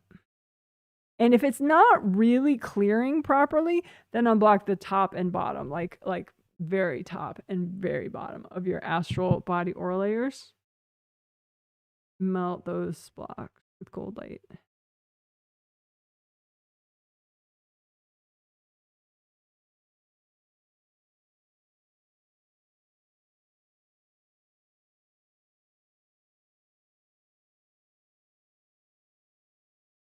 All right, fabulous. Okay, so base of skull points.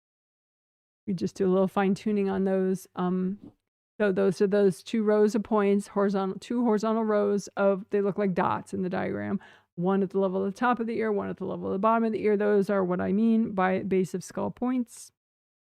They are chakras, so chakras, but much smaller than this, obviously. And they fit into the meridian, and their job is to keep the energy flowing within the meridian and to generate more energy.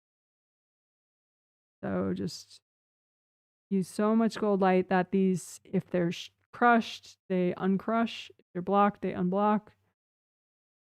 And you just have the intention that you want to do what's healthy and gentle to do right now. And the meridians themselves, those lines in the diagram, you want those to be like red flowy tubes with your red flowy life force within them. Gold light and unblock. And you could bring up red earth energy. Make a nice red grounding for the back of your neck and the base of your.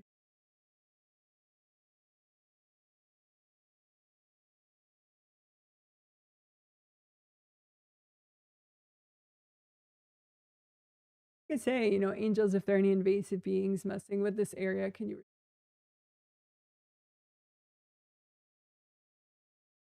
And comb through the back of your neck, the back of your base of skull area, grab out all the junk. Angels, can you recycle any invasive beings hooked into this stuff? And then you just got a bunch of energy blocks. So melt the people out, melt the cords, and melt the light.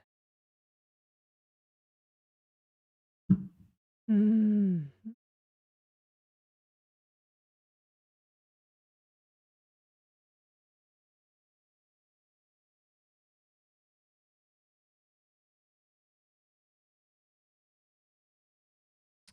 All right, good job. So then we just need a little bit extra on those other auras. So we've done astral body aura layer unblocking back there. So we can do physical body aura and governing vessel meridian aura and urinary bladder meridian aura and gallbladder meridian aura. Just with your intention, just imagine those particular auras and the blocks in them and melt them away with gold light.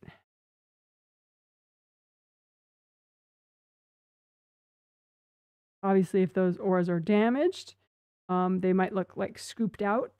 And so you just use so much gold light. And you can say, angels, can you recycle any invasive beings in the way of this repair?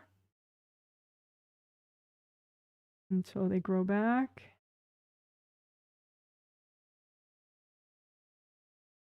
And unblock whole area, especially all those auras, but especially those 5 auras, astral, physical, and the governing vessel, urinary bladder meridian, and gallbladder, Wei Qi auras.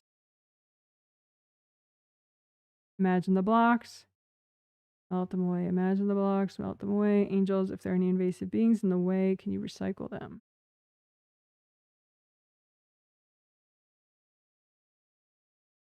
Great job. Woohoo! Yay. Good job.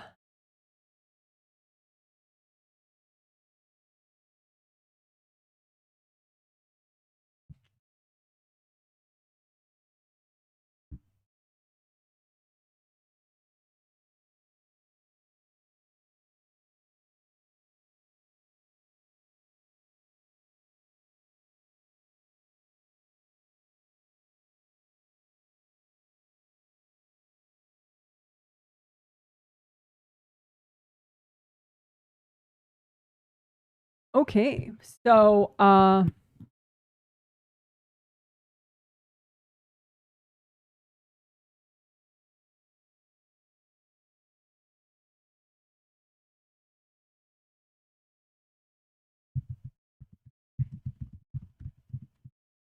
we did our 5 essentials, woohoo! And then we did, though unique this time, we mixed in a lot of the really important sort of special for today stuff in between the 5 essentials work. So I'm going to have to mention that in the outline for people that, you know, aren't listening to this and they don't realize. Because probably some people always skip the 5 essentials because they're like, I'm all right, I don't need it, I'll just skip them. Yeah, you gotta pay attention this time because the new stuff is in between the 5 essentials. So let's do another new thing that I have discussed, and it's again like new-ish. It's a useful improvement on something that we've already done a bunch of times.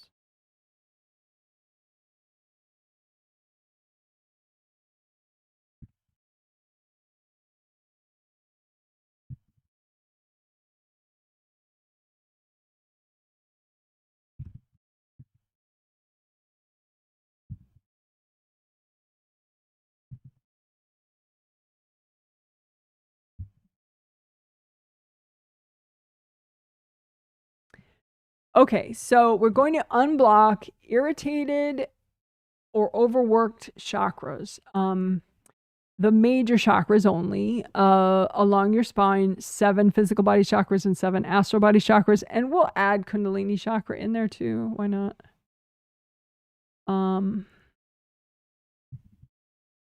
So K represents the Kundalini chakra. The Kundalini chakra is right below the first chakra, and it only exists in the physical body. So it's beneath the physical body first chakra at the base of the spine. And they're right up next to each other, the first chakra and the Kundalini chakra. The Kundalini chakra is maybe half the size. They're both red as an ideal color for both of them. Kundalini energy, it is a sexual energy when it's more like medium or full on revved. At a low or low medium quantity of being generated, it's not exactly sexual. It's more just charisma, peppiness, joie de vivre kind of stuff, playfulness. But, you know, the more you rev it up, then yeah, you know, it would definitely make you horny. Unless you're like 2 years old, maybe, then it would just make you really hyper. So it's good to be able to regulate and repair the Kundalini chakra as well, which is why we'll add it in. And the Kundalini chakra you need to turn off completely for sleep. Not the rest of your day, but for sleep. So that was just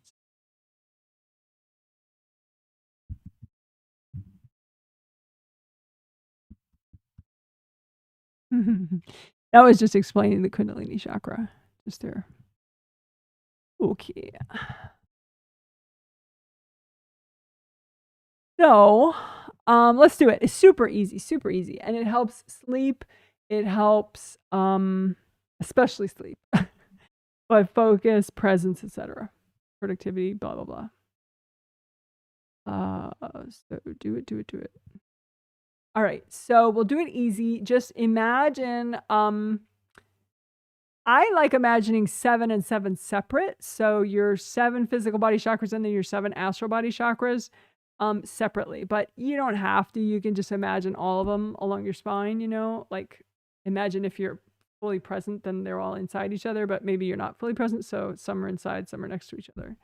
But anyway, both sets of your 7 chakras. Just imagine that. Physical 7, astral 7 chakras, and then your Kundalini chakra beneath your physical body, first chakra. Right? And you just want to move out the blocks that are causing those chakras to be in an irritated state. So just move out the blocks and use so much gold light that those blocks melt away. So again, just imagine those chakras 7 and 7 plus K, move out the blocks, causing the chakras to be overworked or irritated, and use so much gold light, gold fire, gold water.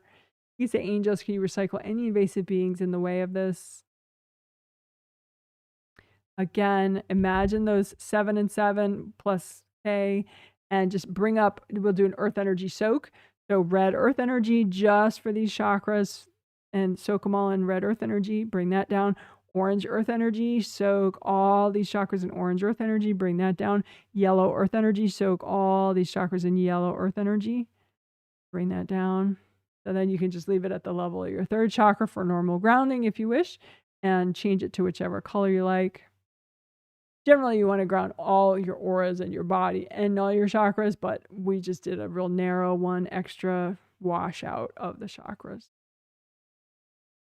So then we'll again imagine 7 plus K and 7, and just move out the blocks that are causing your chakras to be overworked and irritated, and melt them away with gold. Move out the blocks causing your chakras to be overworked and irritated, and melt them away with gold light.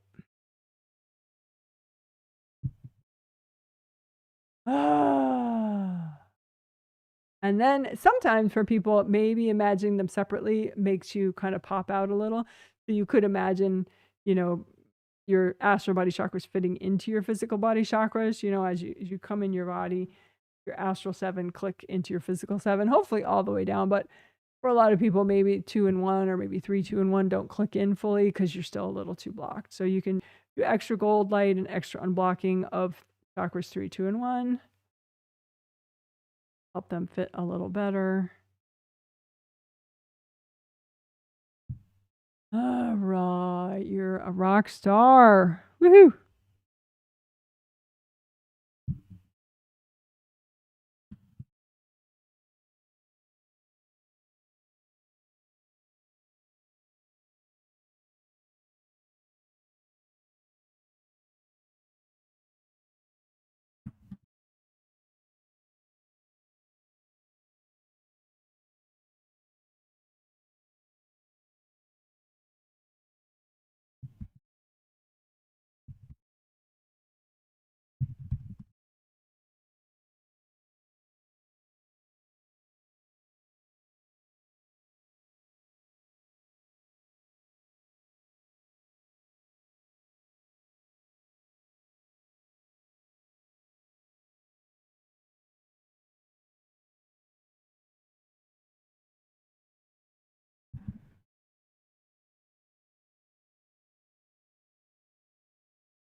Okay, so we're going to do this in 3 parts, healing walled off parts of you, and it should help a lot.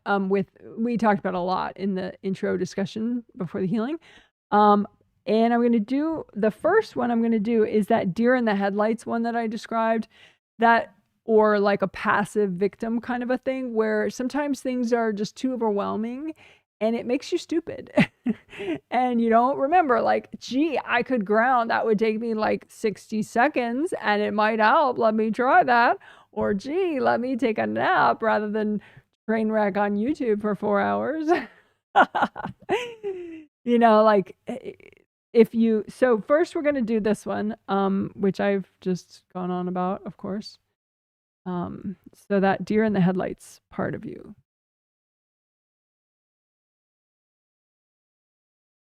Or passive or victim part of you. And there could be, several parts of you like this, just because of, old trauma that you have, old things. So it's not to blame anybody. I use stupid in a way, like, sort of jokingly. It's not like a blame the victim moment. It's not, you don't have to flog yourself or anything. But let's do it. Okay, so that was explaining, of course, because how can I not? All right, so they're probably walled off, but maybe not. Maybe you're super aware of these parts of you, but whatever. So just imagine like the main part of you, and then imagine a wall of like avoidance and denial that you may have. And then on the other side of that wall of your avoidance and denial, these parts of you, it could just be one part that you imagine or several parts that are like frozen and being overwhelmed, or frozen and being really unfocused and wasting just mountains of time, or just frozen and being passive, or feeling really victimized and getting lost in that feeling.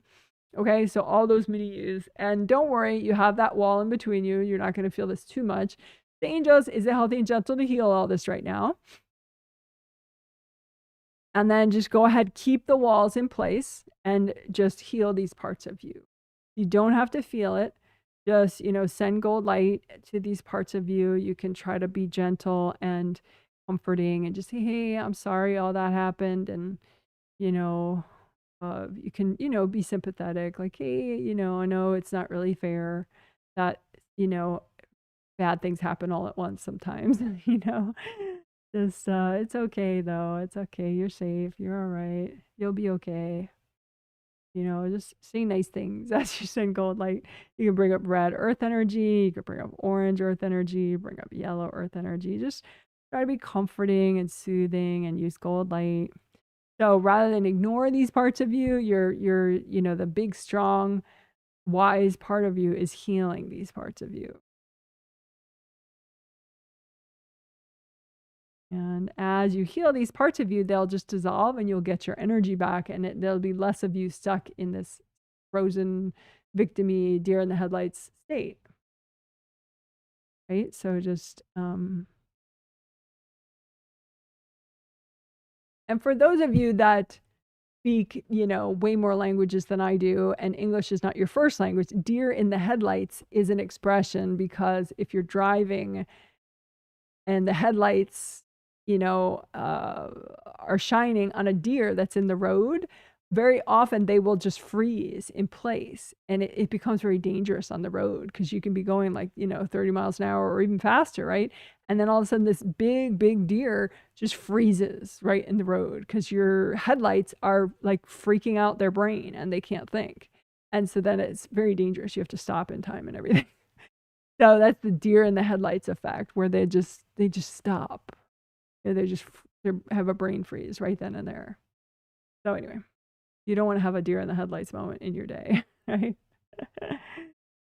So, and just, you can imagine more parts of you like that. Do you have any more parts of you, subconscious maybe, but, deer in the headlights parts of you, passive parts of you, passive as in like stuck passive, like, oh my God, I can't believe I let that go on for 2 days, whatever, right? So imagine all those parts of you. The angels, is it healthy and gentle to heal all this? Then whatever's still there, yes, it is. So go ahead, lots of gold light, be comforting, be gentle. Say, hey, it's okay. You just need a healing. All right. You didn't do anything wrong. And just use lots of gold light. You can say, angels, help me heal these parts of me. And as these parts of you heal, they'll just dissolve and you'll get the energy back. All right. And so then if there's still any parts of you behind this wall that you're noticing, just wrap them up in gold light and give them to the angels. Angels, can you help me with this? Okay. And then you can go ahead, and now that those parts of you are not there, you can melt away this denial avoidance wall because there's nothing to avoid anymore. Melt that wall. How does that feel? Take some deep breaths. Breathe into your shoulders. Breathe into your hips. Breathe into your knees, your ankles, your wrists, your elbows, all your major joints.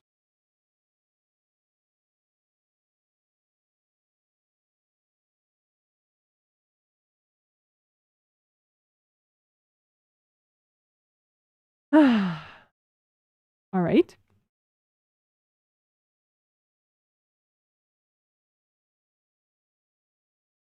So then,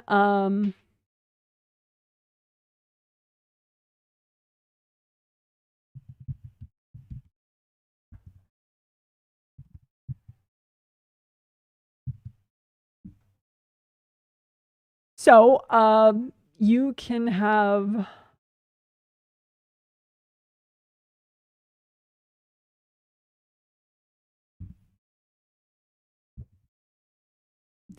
So this is for parts of you that are especially sad, angry, or anxious. So not just like, oh, it's gentle, it's a slight sadness, and I feel really zen about it, and I feel good, and I get to reflect and journal and learn, and it's all good, and I'm having a good day.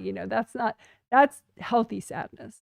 The sadness I'm talking about is like, yeah, I kind of feel shitty, It's like it's too much. Same thing with anger. Anger can be just a very calm, centered sensation where you just realize, yeah, that's too much. I need to really draw the line there. It's like it's information for you. It's a healthy emotion.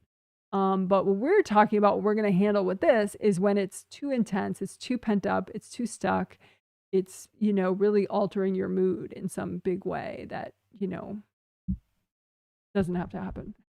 Same thing with anxiety. There's really no necessary purpose for anxiety, other than to tell you something's wrong, and then hopefully you heal yourself and explore how you feel and why you feel that way, and resolve it, right?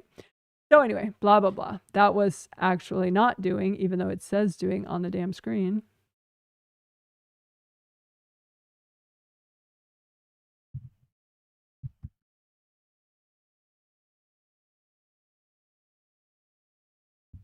So I'll fix that later.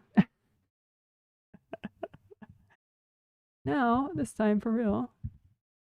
So imagine an image representing you, the main part of you that's in and around your body.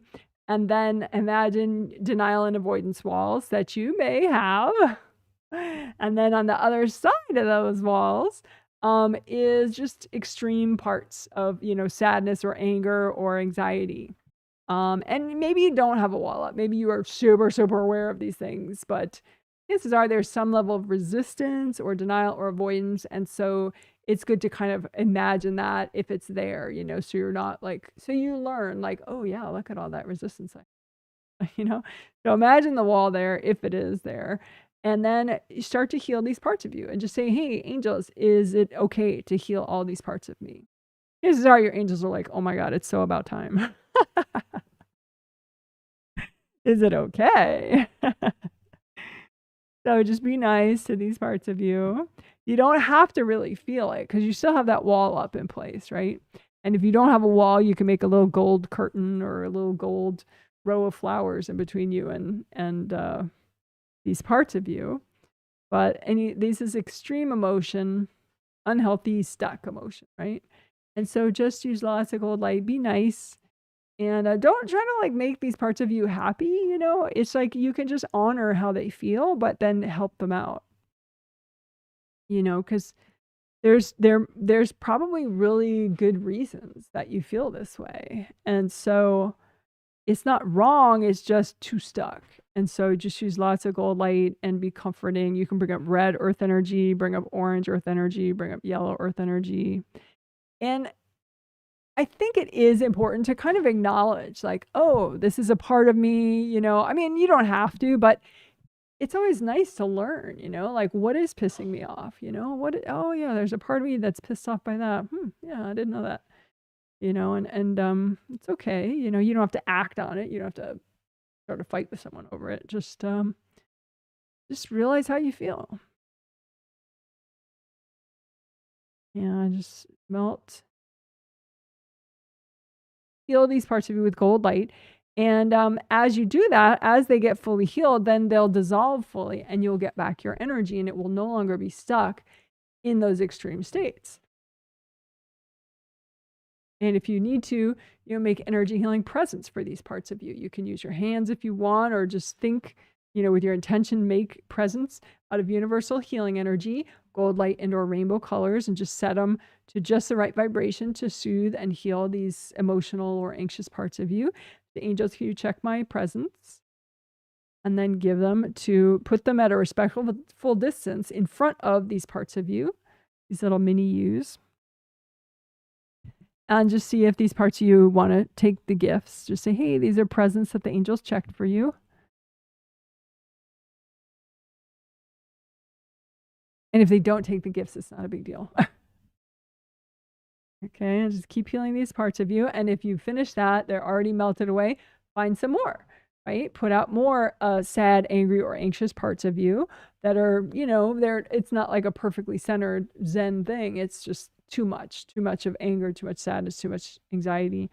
And use gold light. And as you heal these parts of you with gold light, you say, angels, is it okay? Is healthy, gentle to heal all these right now? And then just, learn a little bit, like, oh, that made me sad. Yeah, I didn't think about that. Yeah, that did make me a little sad. It's okay to have the information. And a lot of times that'll help you release it too. If you just think, oh, I don't know, it's this crazy anger, I don't know where it comes from, then, you might keep having it because you're not really honoring like what's going on. You're not learning.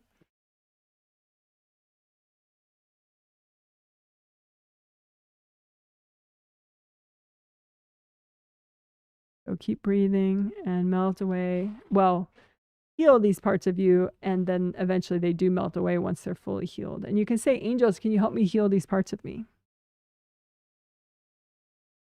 And you can say too, angels, if there are any invasive beings, making trouble here, can you recycle them? Because sometimes invasive beings will hype up an imbalanced state.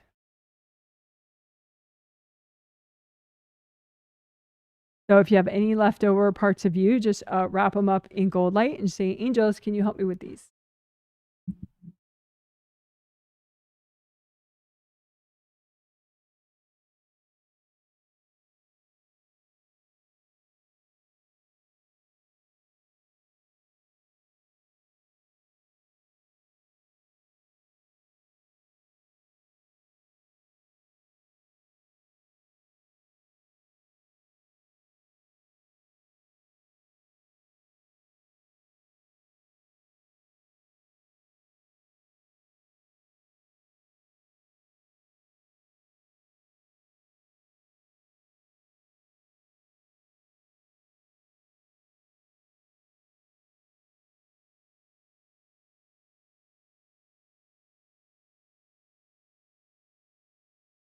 Okay, so this section, we kind of covered it in the first healed, walled off parts of you section that we did. When we just did deer in the headlights and passive victim parts of you, it's sort of very related, but we're going to do this too. So you just imagine, the bigger part of you, the part that's in and around your body. And then, if you have a wall of avoidance or denial or resistance, and then on the other side of that wall, if you have parts of you that you're kind of, like, I don't like that part. But these are parts of you, and they're stuck in like states of self-harm, of varying degrees. So like self-harm in that you're not doing projects that are more fulfilling for you or that you really need to do. Self-harm in that you just, maybe comfort eating too much or whatever, you're avoiding what you need to do, right? So self-harm parts of you, and then you can just heal them, heal these parts of you, right? So keep the wall in place and for now, and just heal these parts of you.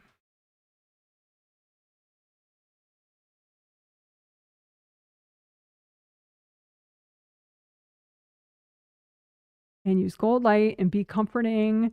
You can say, hey, I understand, no need to be ashamed. It's okay. You just get overwhelmed. It's all right. I understand. And just use gold light and help yourself ease out of these extreme states of time wasting or avoidance or comfort eating too much or being avoidant. You use gold light, just be like, hey, it's okay. And notice why you feel that way, because sometimes you need the information of like, what, this is intimidating for me, or what, I just didn't ground in the last 2 days and that's what's going on, or what, I don't really want to meet this person that I'm going to meet later today, or just like you may need to notice something that's true for you as you're doing this.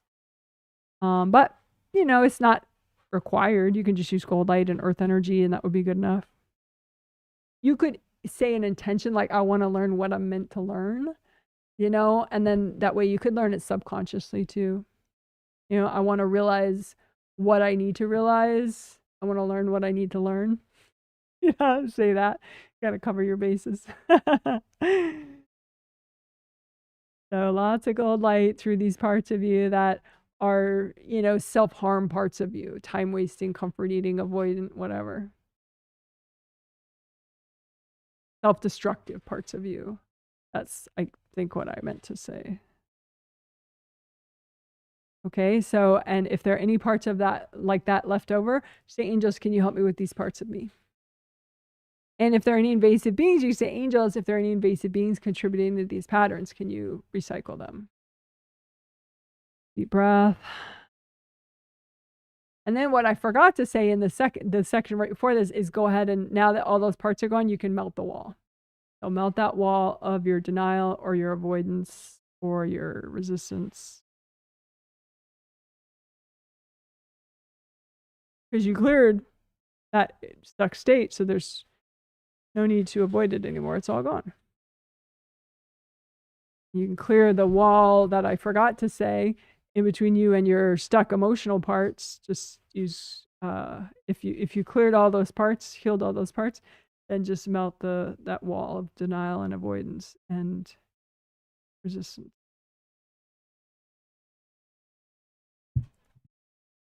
All right. Woo woo.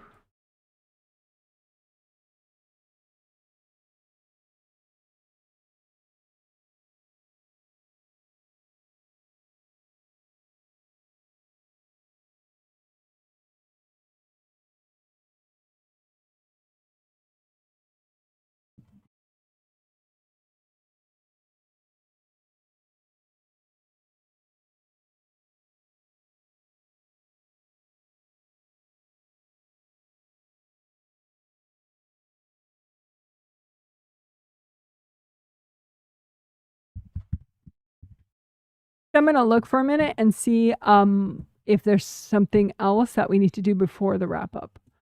So I'll be quiet for a minute while I look.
Okay, thank you for waiting. So, this is going to be overtly about sexuality. I think that,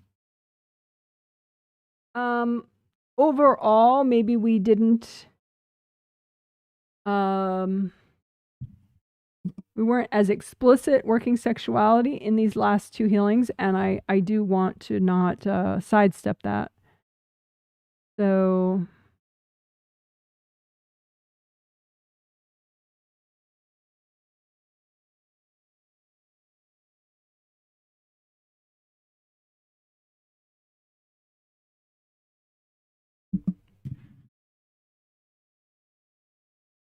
we are going to clear most commonly triggered blocks around your sexuality.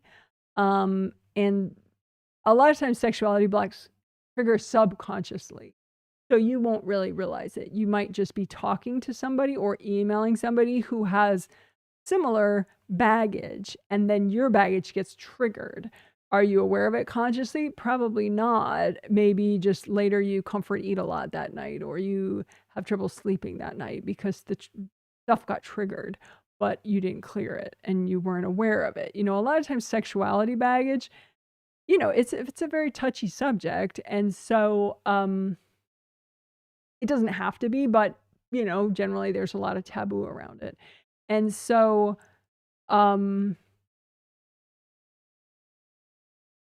people are used to kind of putting this sort of secrecy blanket over any sexual issue, you know, whether it's sexual trauma, whether it's, you know, sexual loneliness, whether it's sexual anything, you know, it's just like, you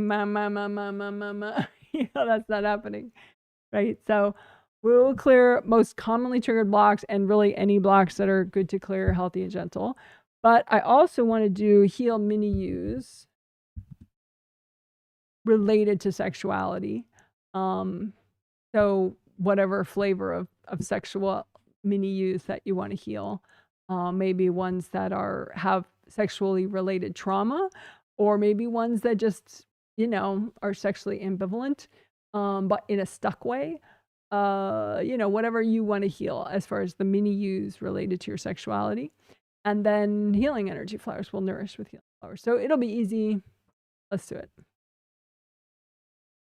And again, it helps. Again, it helps even like physical health, like bone density in women, you know, your estrogen helps, you know, sexual hormones help mentally and physically in body health too. So it's not just about sex, you know, so like, you know, the 8-year-old kid that I'm healing, this would still help them because it helps with their body and just, you know, it helps them later in life, yada, yada. Hope that makes sense. Let's do it. Okay. So, first we'll just do an easy blanket exercise. Could not get easier, right? So blanket exercise, I have a video on blanket exercise. If someone hasn't seen it yet, I could find it. Just put it in the comments that you want to see it. But it's an old video, blanket exercise. If you search Janet Wright, blanket exercise, it would probably come up. But I'm sitting outside. My hair's dyed in different colors. Anyway, make a big blanket out in front of you, big gold blanket, and just pile onto it any sexuality baggage that you have. Don't you have to know what it is? Don't have to know when it's from. It could be a past life, whatever, blah, blah, blah. It could be, you know, some sexual judgment that other people have put in your space in this life or a past life.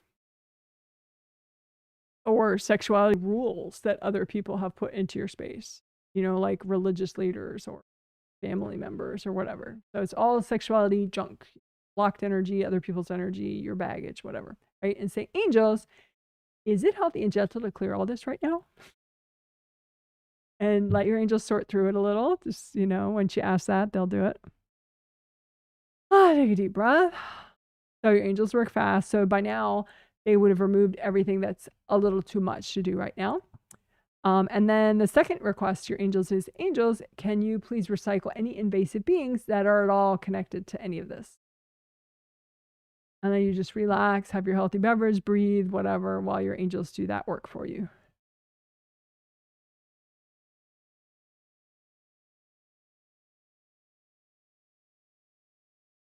So then now it's pretty low drama, which is great. So you bring up red earth energy, soak the whole pile in red earth energy and gold light, and use gold light to melt away cords from people going into all these blocks. And, you know, most of the people cording these blocks have no idea they're doing it consciously. You know, just wash everyone out, melt the cords with gold light from your hands.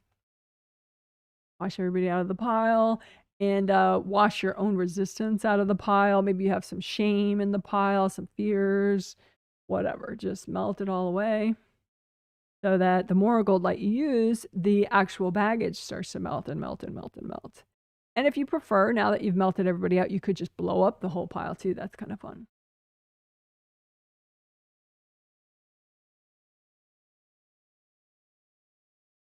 All right. And if you have any left over, just wrap it up in gold light. Give it to your angels. Angels, can you help me with this?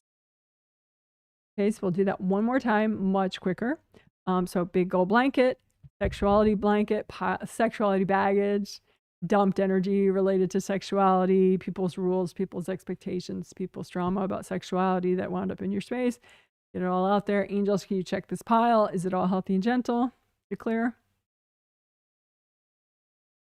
Deep breath. Angels, can you recycle any invasive beings at all connected to any of this stuff? Deep breath. Okay, then red earth energy, bring that up, soak the pile, gold light, melt the cords from everybody, melt your own energy, melt everybody else's energy out of the pile, melt these blocks, melt them, melt them, melt them, gold fire, gold water, whatever it takes, right? And you can blow up the pile too if that's what you want. And if there's any left over that's not melting, maybe you just missed a few cords, you could try again, melting cords and then melt the blocks. Or you can just wrap them up and give them to your angels. Say, angels, can you help me with that? All right, so that was clearing sexuality baggage 2 times with blanket exercise. So then we will do the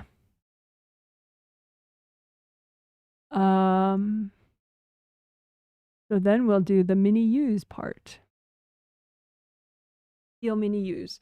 So just imagine little mini versions of you, and maybe there are some that are really horny. Maybe there are some that could not care if you never have sex again in all of eternity. Maybe there's some that are very ashamed of something sexually, or very embarrassed, or very scared of something, whatever. The whole gamut of whatever little parts of you feel about sexuality. And just say, angels, is it healthy and gentle to heal all these parts of me right now?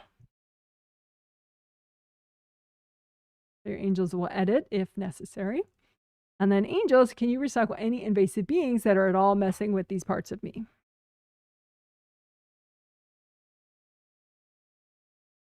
And then just use lots of gold light. Be nice to these parts of you, and just, you know, just say, hey, it's okay. You deserve a healing. You're amazing.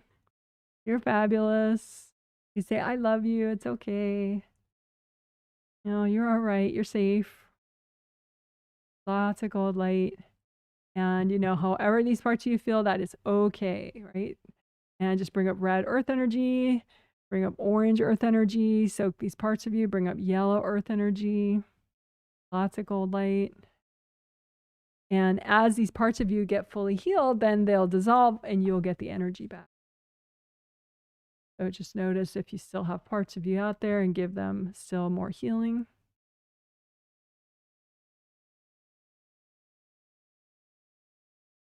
And if you have any leftover parts that haven't healed, you can wrap them up in gold light. Say, angels, can you help me with these?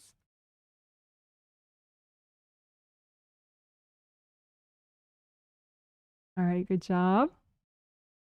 So then now we will do the healing flowers part, right? So just make all sorts of energy healing flowers for yourself with your hands if you like me, I like that, or just with your mind. Just imagine that you just created a whole bunch of energy healing flowers out in front of you.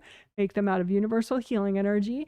So they would be gold light and or rainbow colors, and set them with your intention or with gold light from your hands so that they vibrate at a vibration that's super nourishing and helpful for you and strengthening for your sexuality and for your, you know, your body's ability to experience sexuality, your just whatever aspects of sexuality in your spirit, your mind, your body. So healing energy for your sexuality. And then say, angels, can you check my healing flowers? Or healing presence if you don't like flowers. and then give them to yourself. Deep breaths, just let them go wherever they need to go. Or you can do that one more time a little faster. So make a bunch of healing flowers to help you with your sexuality, help your body, mind, and spirit with sexuality. Tune them to the vibration that you need. Angels, can you check my flowers? Go ahead and give them to yourself. Let them go wherever you need. Your body, mind, your spirit, to help nourish and tune your sexuality so it's what you need and is healthy for you. Deep breath. All right, great job, great job. Do some butterflies to celebrate that one. Woohoo!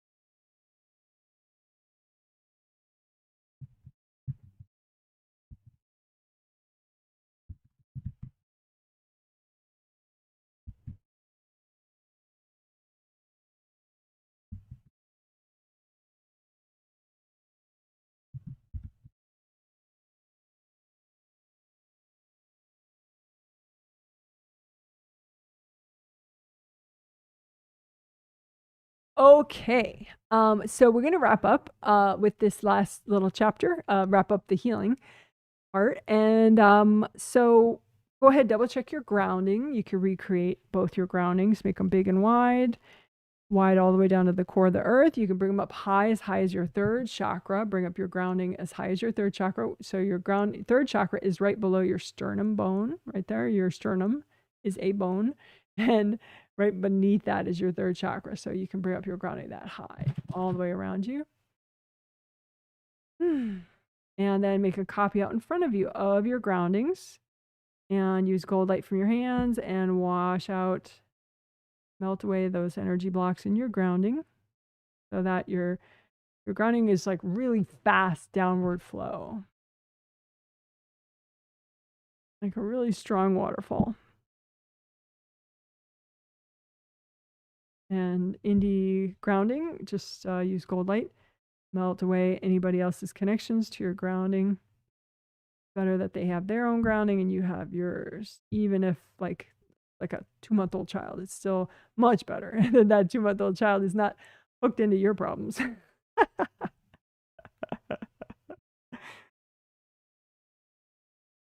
Melt away everything that's not you out of your grounding. All right.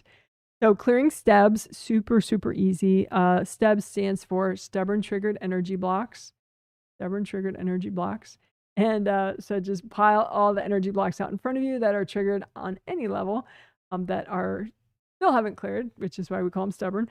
And just red earth energy, say angels, is it okay, healthy and gentle to clear all this right now? Angels, can you recycle any invasive beings hooked into this junk? Gold light, melt cords from people going into these blocks.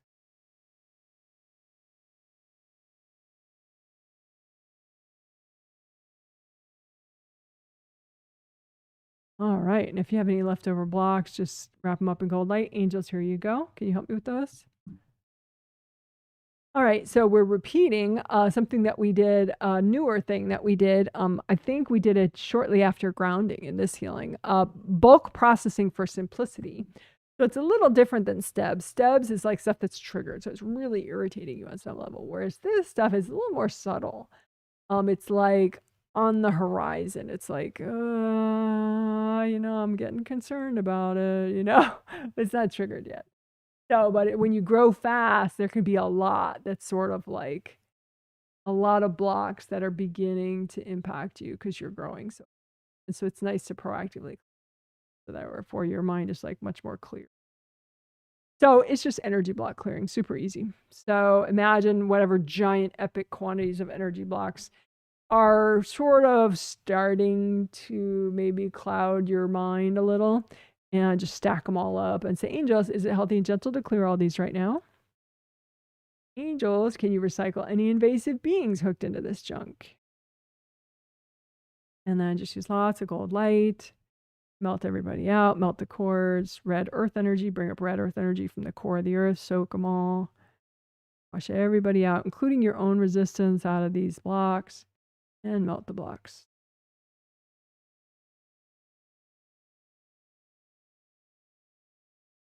Couple deep breaths. You can align chakras.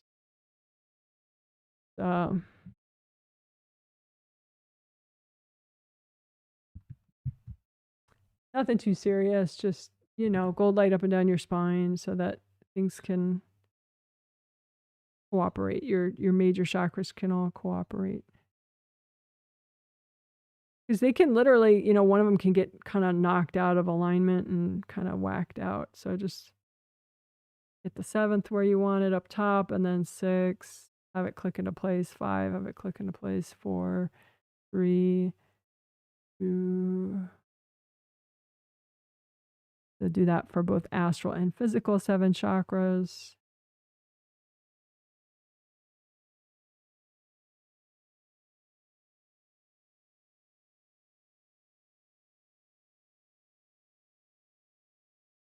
All right. So,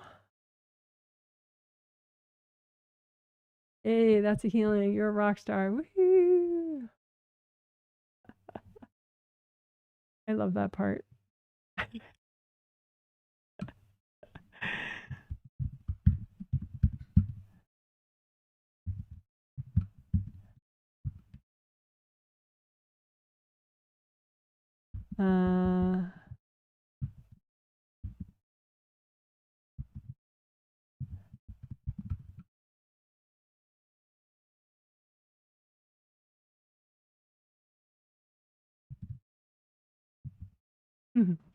Okay, so the healing is done. And so we'll just take a little break and then we'll do a little chat about what the healing was like for you. If you have any follow-up questions about the topic or, you know, issues that I raised in the live stream. But first let's take a break and then I'll come back and turn the camera back on and I'll just do a moment of stretching on camera only to, you know, in case that inspires you to do some stretching. But don't, like, you don't have to copy me. I'm not any kind of authority on that, and everybody's body is different. All right. So I will be back soon. I'll get rid of the camera and maybe give you a more interesting image you could look at while I'm gone. Let's see.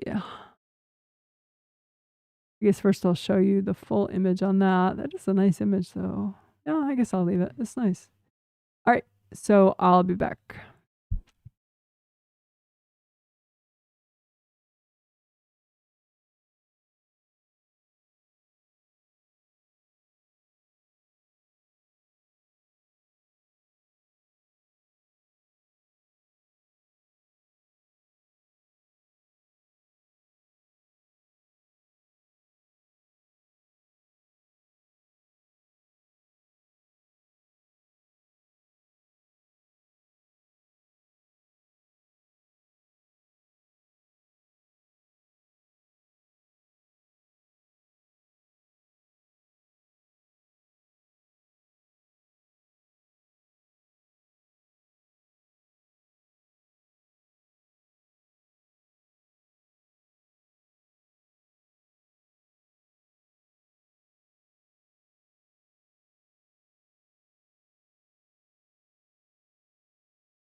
Hi guys, I'm back.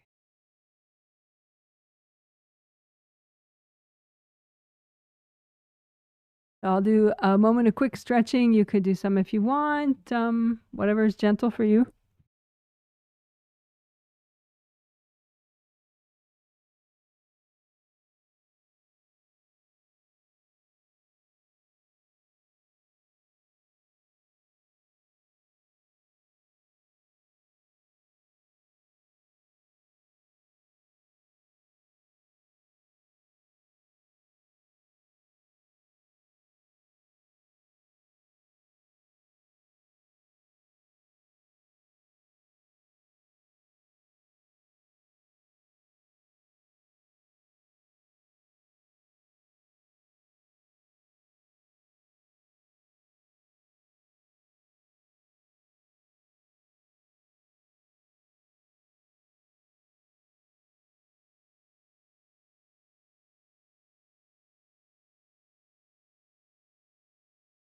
I'm going to do a stretch this on the floor for a second.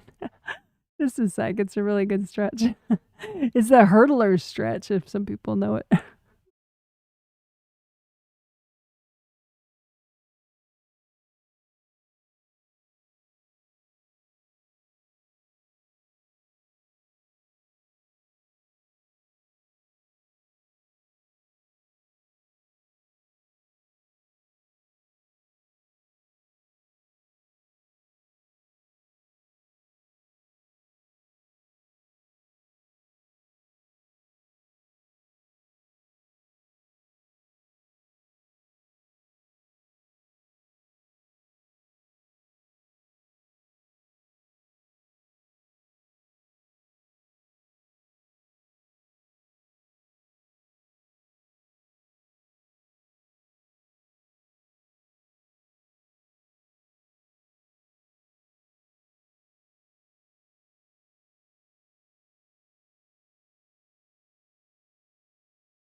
Okay, hello, hello, hello.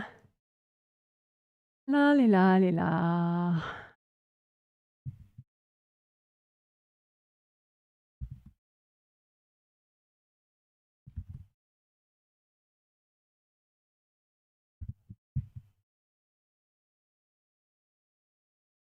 Okie doke. So if I don't have time to get to your comment, you can repost it under the video later. And then eventually I will reply with a reply under your video comment. Okie doke. So I'm looking for ones I have not read yet. Got comments that I have not read yet.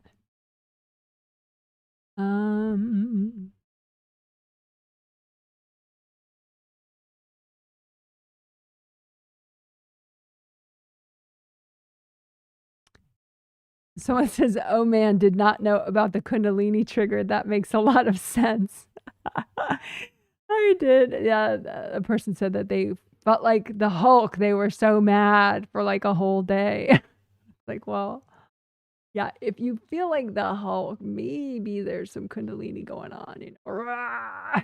That hype is Kundalini right there. Like over generated Kundalini. Too much Kundalini energy from the Kundalini chakra beneath the first chakra. It's not always a sexual thing. If something else is triggered at the same time, then it just hypes it and makes it more intense. So like panic attacks could be Kundalini chakra related. Not that it's only Kundalini chakra related, but like say you have damage to your first chakra and your Kundalini chakra, that could create a panic attack. I mean, if it was intense enough. I mean, some people are just so grounded that they're just not going to have they might get really overwhelmed, but they won't have a panic attack. But But anyway, but a panic attack could be, you know, triggered fear, maybe first chakra damage plus kundalini. That just kind of makes it really jittery. The jitteriness, that's revving of kundalini. Kundalini, you know, if everything's going well, it could just be sexual, but you know, if it's really revved, then you're just super horny, which could be worse. I guess it can be very distracting though, potentially if it's not time for that sort of thing. Anyway, that person continues, that makes a lot of sense. I did meditate this weekend, but I think I also have some of the deer in the headlights issues. Well, now you know you can heal them as parts of you, little mini yous. You can heal them as walled off parts of you.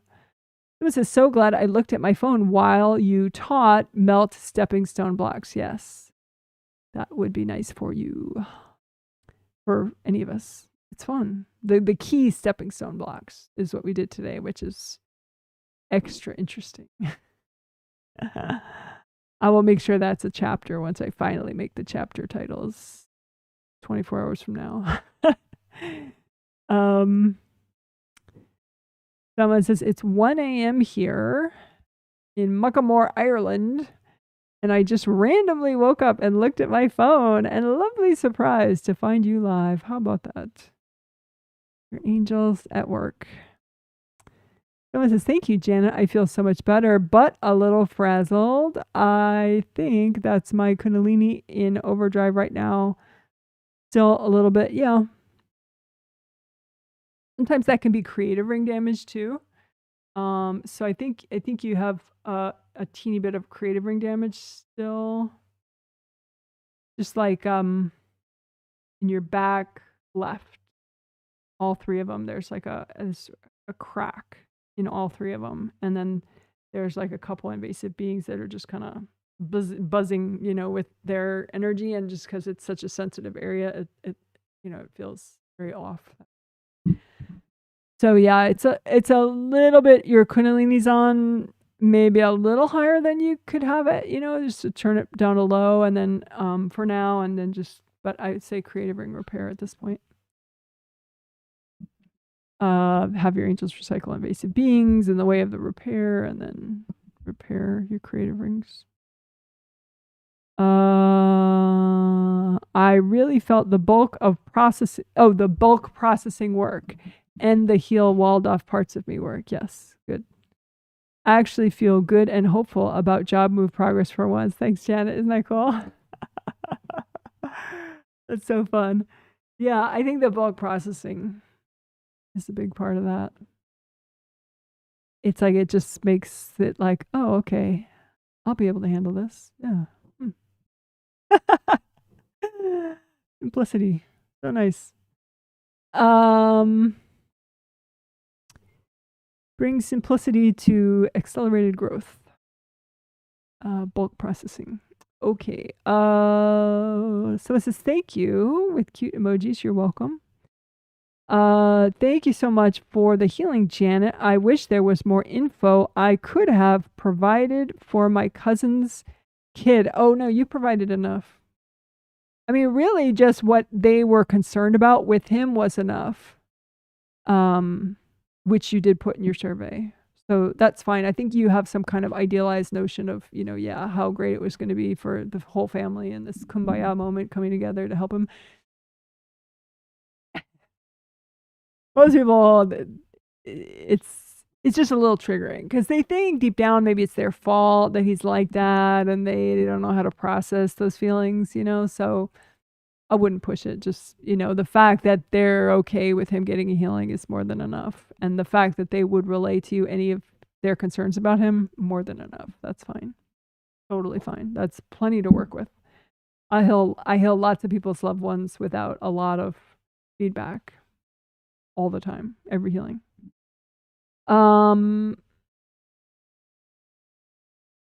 He was one of my sample people. I mean, I had a lot of sample people for every technique. It was really funny today. But yeah, for the deer in the headlights, passive victim parts of you, when we, you know, healed the walled off parts of you, the first group of those that we did, Heal, Deer in the Headlights, or Passive Victim Parts of You. That was, and also the bulk processing. He wasn't he wasn't a sample person for that, but I could see that's a really good one for him too.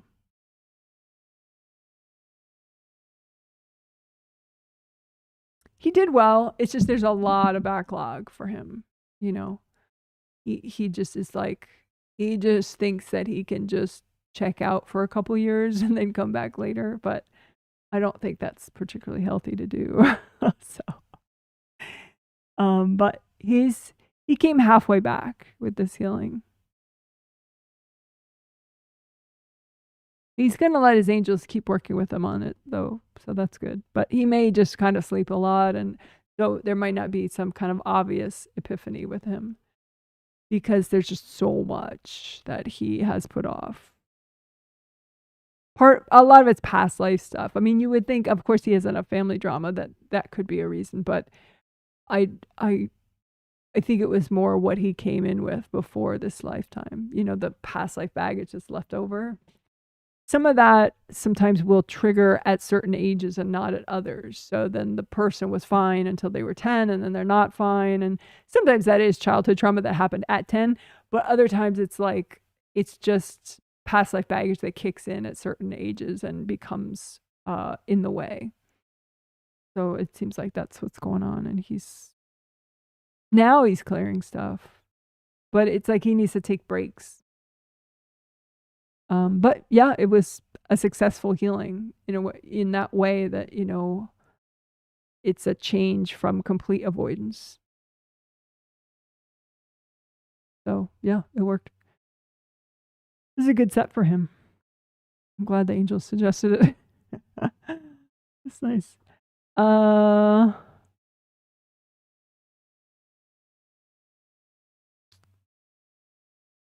And you say, I know he's pretty blocked up. Yes. Someone says, thank you so much, Janet. Healing the creative rings felt like it brought me more in my body. Yes. Good. Still feel some parts of me are out there. If I look at those parts, they look very sad, unsure what is going on. Don't think it's my energy or someone else's, maybe some invasive beings confusing me. Thank you.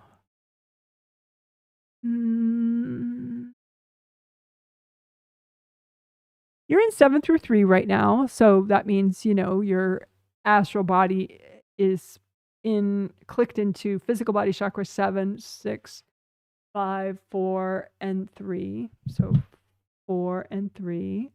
Just not 2 and 1 right now. So, you know, yeah, you could be more present based on your experience level with self-healing and getting these healings.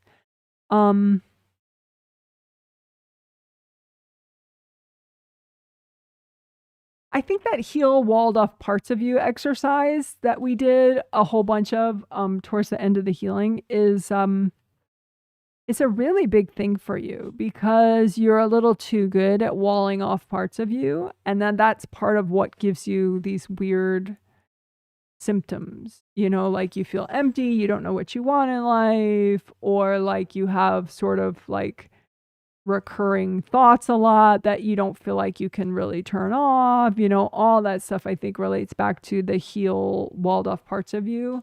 Like you just wall off parts and you're like, okay, it's not there anymore. But the thing is, it is there. You know, you just decide not to do anything about it and it still affects you, you know. So I think if you were to work a little more on that, that would be huge. Also, if you did want to journal, I don't know if you saw that there's I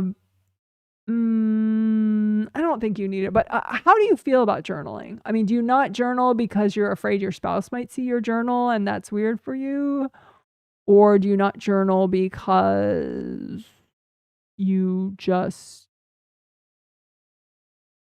freaks you out? Because your angels are pretty nudging about, they're like, they would love for you to journal, just like 5 minutes, you know, a day, you know, like as a ritual, just like, okay, 5 minutes before I go to bed, or 5 minutes when I wake up, or 5 minutes when, you know, I have a minute to myself.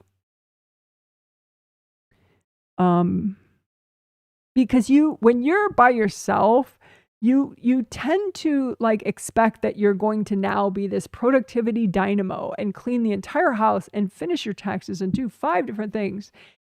And it's like, in the meantime, there's all these like unexplored parts of you that you haven't really, you've been busy shoving down too much all the time. So it's like, if you could do a little of both, do a little journaling, do a little productivity, do a little rest, do a little journaling, do a little productivity, a little rest, like it doesn't have to be so like drastic one way or another, because you might need a little of each every single day, So I don't know, that was a big speech, but hope it made sense. So if you wanted to repeat the heal walled off parts of you, that could be huge. But I think it's you.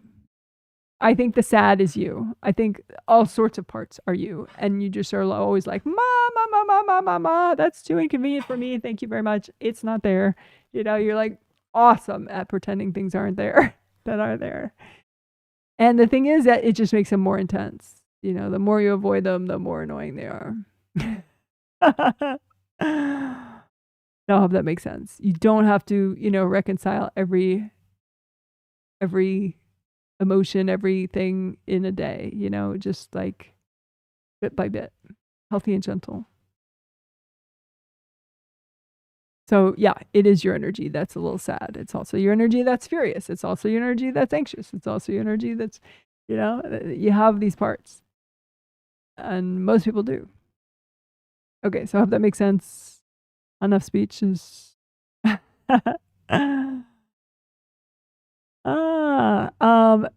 you are a mother of 2 young children, so you're a rock star. Pat yourself on the back for surviving. All right. So, someone says, "Hi, Janet. Thank you for the healing. You are welcome. I've been feeling spacey all day today, and I still feel spacey, zoned out after the healing." Yeah, I think the walled off parts of you is like, there were some parts of you that I think were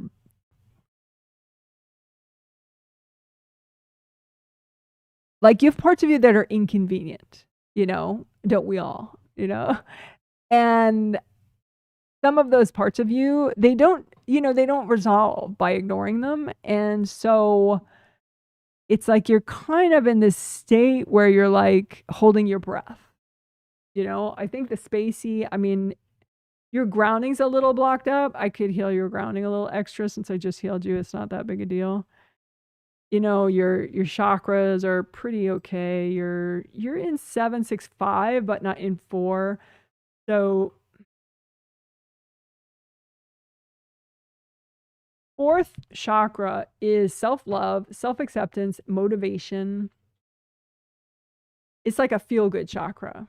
It's so nice when it's working well, But if it blocks, you might feel lonely, you might feel resentful, you might feel like discouraged and kind of crestfallen, like, oh, like, oh, my team lost, but like more so, So you have a bunch of blocks like right in front here and right here. So rather than having it spin and the energy goes in, it's like clogged right there.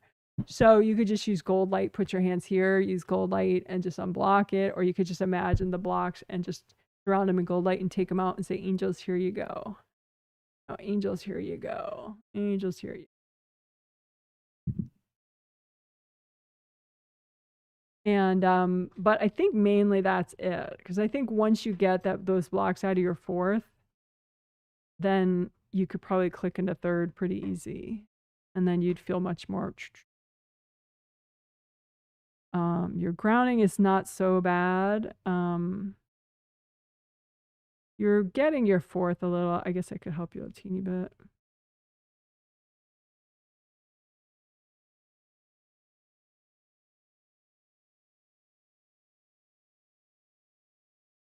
So yeah, so now you're in your 4th, so then 3rd.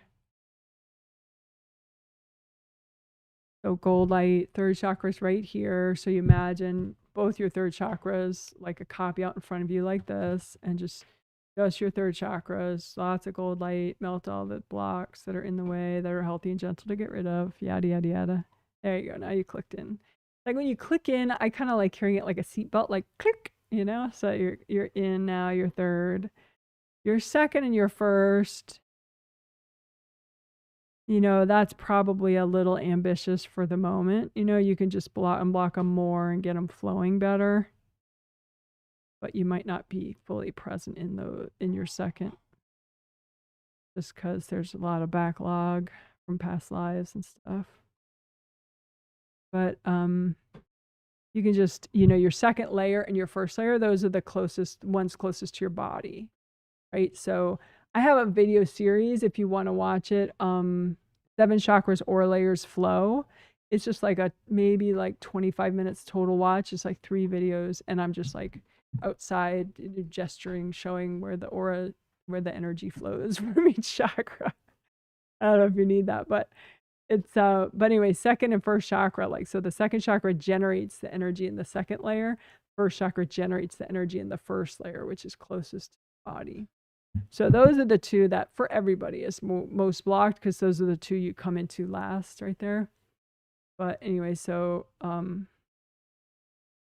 so then you're not fully in second, so you won't be fully in first, but you can now like unblock your legs more and imagine clicking into your legs. And then imagine clicking into your major joints, your hips, your shoulders, your wrists, your elbows, your ankles, your knees, spine.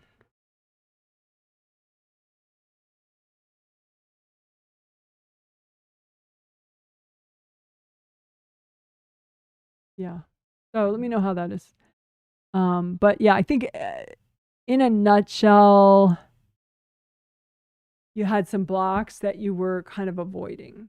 When you come in, you know, you feel stuff that's been there, you know, and so then if you kind of freeze up about it versus like, oh, I'm going to try a grounding video, or oh, I'm going to work out, or I'm going to do something to blow it out of my space. You remember that video I played 3 days ago with the lady who has the blocks and she just blows them up?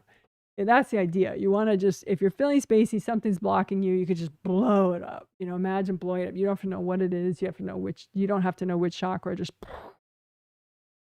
anyway, hope that helps. But ideally in the future, if you don't have a live stream to ask me about it, you could just do a grounding video. Do one of my short videos in my short playlist, like chakra unblocking or grounding. Or blanket exercise, which is not in that one, but it's a nice one. Or there's a bunch of stuff. But basically, you know, heal mini use. Like I said, that when we did that section, heal mini use, the walled off emotional parts of you. You could just heal parts of you that are feeling avoidant right now. You know, because it's like when you're not clearing energy, even just subconsciously, part of you is like, ma, that's not there, you know.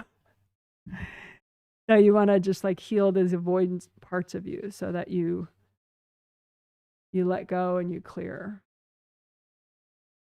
Hope that makes sense. Someone says, as far as a self-read goes, I think I am embodying, lost my place. I think I'm embodying 40% of the fullness of myself. As in, more of my spirit is here. Does that seem right? Well, it's not exactly the way I read things, so I don't know about the fullness of yourself, yada yada. That's not. I'm a little more like, you know, because you have limitless potential. So I don't know that I could say a 40%, you know, of limitless, right? If I look at how present you are right now, you're in 7 through 2. You're moving forward on your path. They're like your path, it's like a little bumpy. So you could work on clearing whatever's making your path more dramatic than it needs to be.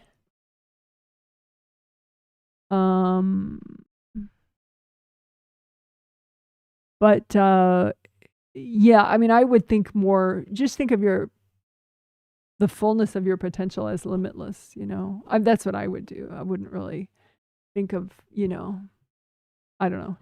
But I mean, you seem like you have a lot more enjoyment than you would have like 2 years ago. You seem like you have more confidence than you did even 6 months ago. That's what it looks like. It looks like sometimes you get these blocks ahead of you on your path and you don't know where you're headed. And then you kind of lose faith about where you're headed. You know, it's like sometimes we don't always know consciously what we're going to be doing in 6 months, or, you know, what decision we're going to make, or what will happen in the future, right? Of course. But it looks like if you clear energy blocks in the way of your, we could call it future confidence and future intuition. I think that could be nice for you. Because sometimes, you know, you won't know exactly what's going to happen in the future, but you get a better idea of it. You know, it like comes in like little glimpses, kind of like a sunrise coming to you, you know, like a sunrise. You see it more and more gradually, you know. So maybe clear blocks to your future intuition and your confidence about your future. That could be a really good combo for you. So I hope that makes sense. Someone says, fun, especially during the last Essential, which was paired with dancing with Bad Bunny halftime music show. I know, I have to, I'm gonna have to watch that after the healing. My husband assures me that the halftime show is always a separate video that you can watch afterwards. So I will be watching that after this live stream is over. That's funny. Glad you had a good time. Someone says, thanks for the healing. You are welcome. I'm feeling pretty irritated all of the sudden and tired. Well, good timing. This is such good timing. So what are you going to do about it now? So you're feeling irritated all of a sudden and tired. Is my mom courting my tummy? I can feel her. Well, you just answered that question.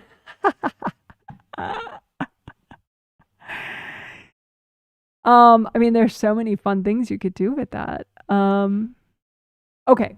So in your survey, though, you were like, oh, I'm eating my emotions away. I know I'm doing the wrong thing, basically, but I'm doing it anyway, you know, like, okay. So when you have stuff that is intense, what do you do about it? And okay, yes, sometimes we all do like the stupid thing for hours or days on end, hopefully not days on end, but you know what I mean? Like, so look at the parts of you that just want to run away and dive into a bag of chips or cookies or whatever it is that you comfort eat, you know, and that the comfort eating parts of you, and look at the walls of denial and fear and shame in between you and those parts of you. And you're the wise, smart part of you that's not going to get caught up in that shame, right? You know better, right? And so this wise, smart, you know, badass part of you sees the shame walls, knows this game, and knows like, I'm so tired of that. I am too old for this game, right?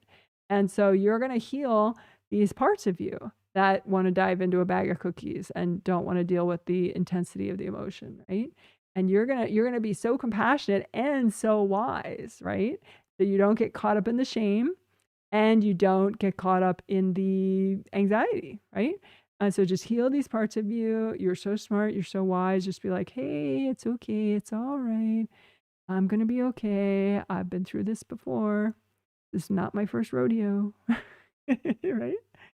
And just don't get caught up in the shame. Just notice the shame wall there and just be like, whatever, it's there. I'll get it later. That's step number 2, not step number 1. Right? Just heal these parts of you. Say, angels, if there are any invasive beings or invasive people making these parts of me more stuck, can you please help me with that, angels? Right? And then just let these parts of you melt away as you get the energy back and you're no longer stuck in these comfort eating, freaked out parts of you. Right? And if there are any leftover parts, just wrap them up in gold light. Say, angels, can you please help me with these parts of me? Right? And so then now that you got rid of those parts, then now you can melt away your shame wall, your anxiety wall, your avoidance wall, your like, why am I such an idiot kind of wall, all this self-judgment. Just melt that wall away. Because you're smarter than that. You don't need to get caught up in that stuff. Right? So melt that wall. All right. So yes, is your mom related to that influx of irritation and avoidance? Sure. Yeah, definitely. But it's more just how do you relate to the experience of feeling overwhelmed, and again, not to blame the victim, because it's just a standard thing when something's so intense, the temptation is to run away, pretend it's not happening, and do something that's either moderately or superbly self-harming, like wasting time or, overeating or whatever, right? So, the idea is if you can proactively do this and also do it when you're feeling this way, but also proactively do it when you're feeling pretty normal, and just look for these parts of you and look for the denial, shame, freak out. This is avoidance wall, and just heal those parts of you first, that they're all dissolved, and then heal the denial, shame, avoidance wall. So I hope that makes sense. I don't know if you're feeling any better, but you can let me know. And also, too, one thing is like sometimes you need to acknowledge why you're angry, because there could be a part of you that wasn't willing to acknowledge how pissed off you are at your mother, or how pissed off you are at your ex, or how pissed off you are at your father figure, how pissed off you are at, whatever, this former friend of yours, whatever, So sometimes it's that too. So maybe you could, I don't know if you do journal. I'm sure you have in the past. But that could be something just to like acknowledge and respect your emotion, just to kind of note it in a journal every now and then. Not like for hours on end or anything. So anyway, I hope that helps. Someone says the sexuality baggage as the last part is something I have been working after the first healing too. I also paired it with Kundalini chakra clearing. I do the work, but I don't feel the impact. What else am I missing?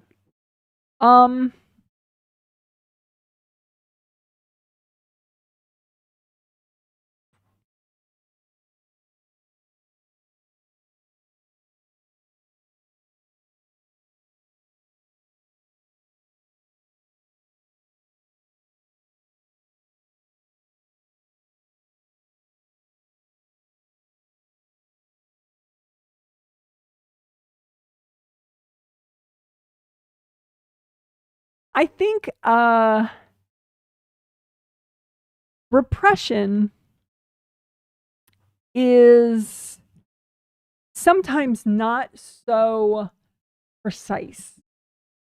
So I think with some people in your life, they are trying to repress your own ability to have your own viewpoints and opinions, politically speaking, and in a few other ways. So when these people are in your space repressing you, trying to repress you and your political views, and maybe your ability to express your political views, because maybe you express it to them and they don't want to hear it anymore. And so they're just like, shut up, and they move into your space and repress you, And I think that that is also becoming a sexual repression within you.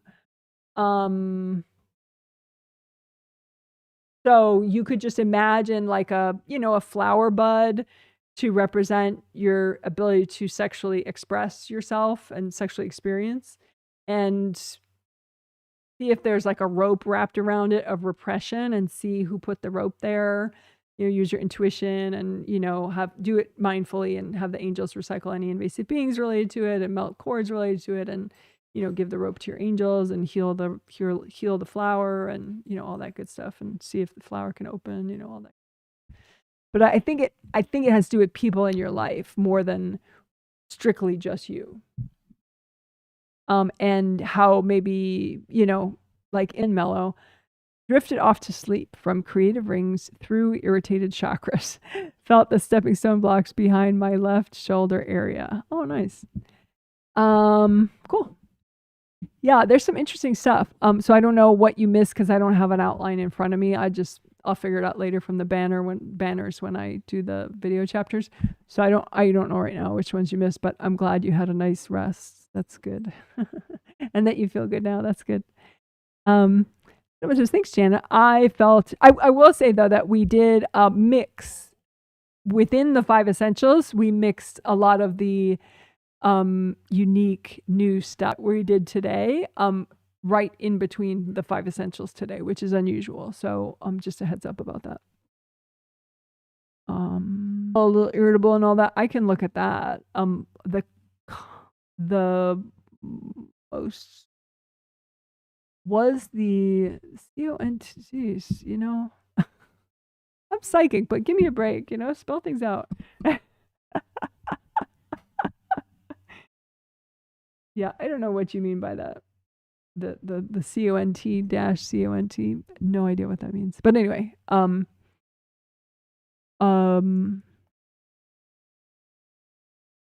as far as your irritability in front of your stomach area, you don't have aura damage.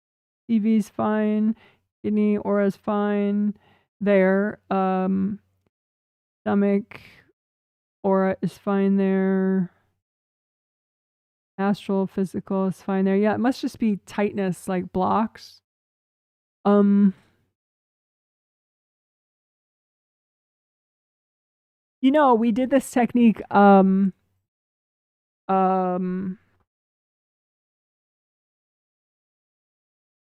key stepping stone blocks.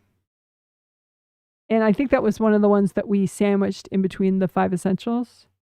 Melt key stepping stone blocks. And that was really interesting. I mean, it sounds a lot like what we've done in the past, but it's not really. There's a really cool twist with it. So you would pick, like, say, your most invasive person. So say that's like probably your mom. And then you look in your space and you see 1 or 2 main energy blocks that are her key stepping stone blocks that she chords first. And then from there, she chords like 40 or 50 other places.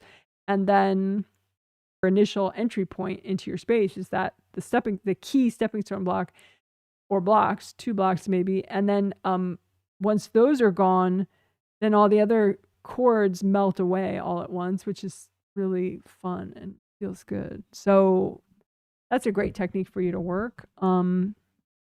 I think maybe one of those stepping stone blocks is triggered right now for you. So I don't know who uses it. I think maybe your mom. So look at, you know, a key stepping stone block that your mom uses and melt it away. But yeah, it's just blocks. It's not damaged. Yeah, just blocks in front of 2nd and 1st chakras. So you're kind of out of your legs too. You're above your legs. Your grounding is fine.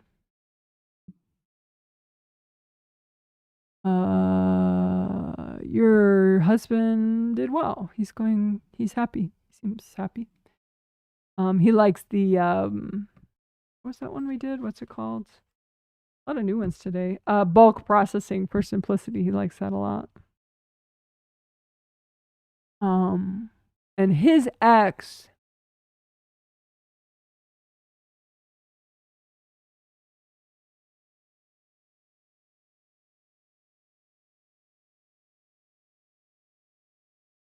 the walled off emotional mini use was kind of huge for her. She has a lot of pent up emotion. So that was very nice. Her angels are happy about that one.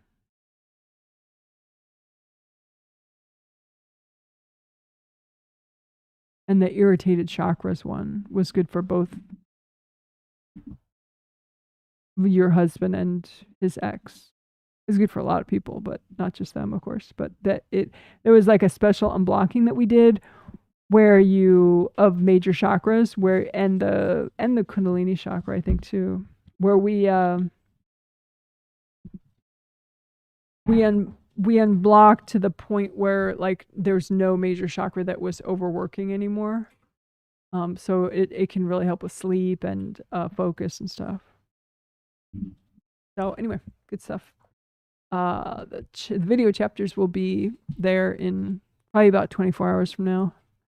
Sometimes too, like I'll do a bunch of video chapters, then there'll be a gap because I'm like eating a meal or something, or going out and gardening in the last hour of sunlight or something. So even before you get the email to say the video chapters are done, you can check because maybe half of them are done already or most of them are done or something.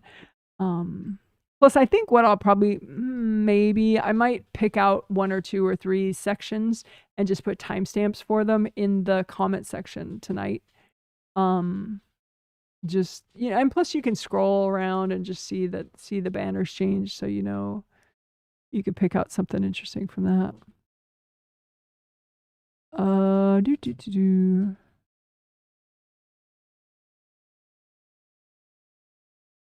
Someone says, just repaired creative ring damage and it's night and day. Isn't that funny? Yeah, creative rings are a big deal. Interesting to know what damage there feels like for the next time. Yeah, so it can feel very wiry. Like kind of jittery. Someone says Bad Bunny was great. I hope you enjoy the show. I'm sure I will. Yeah. Bad Bunny. So someone watching years from now, if you happen to find this video, it's because today is Super Bowl Sunday in the US, and I'm not a football fan at all, but I'm not a sports fan, period. But my husband is, and our local team is in the Super Bowl, and I think still doing well. Oh yeah, we're doing really well. That's nice. It's good because I don't kind of care, but I care because my husband cares and I like seeing him happy. And then two, like everyone in the area really cares. Not everyone, but a lot of people, you know, mostly men, but also there are women that care too. And all that ambient happiness and excitement is like a really nice vibe. So in that way, I'm pleased, you know, that we made it to the Super Bowl, just because it's nice to have a little levity. Ambient levity.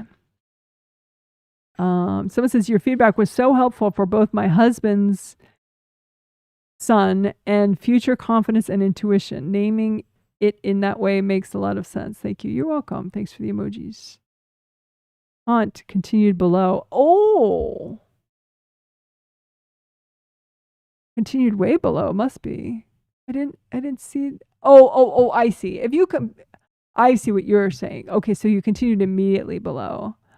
What was the most effective? I see. You don't have to even say that because I'm used to that. I'm used to everybody's comments being broken up. So if you just say what was the, then I'll immediately look for the next thing that you said. So don't worry about that. You don't have to write cont because that'll my little mind then thinks that you're like it's supposed to be some complex word. Maybe if you had put continued with a period, continued with a period, then I would have. But anyway, yeah, you don't have to put it. I'll automatically look. Okay, well, cool. You guys are so fabulous, and I'm gonna go have some chicken wings. I hope my husband made some chicken wings. I wasn't a big fan of chicken wings, but he makes them really good. Like we got this air fryer that he's really into this air fryer. Yeah, I should just. This is like just random. Yeah, please do. Oops.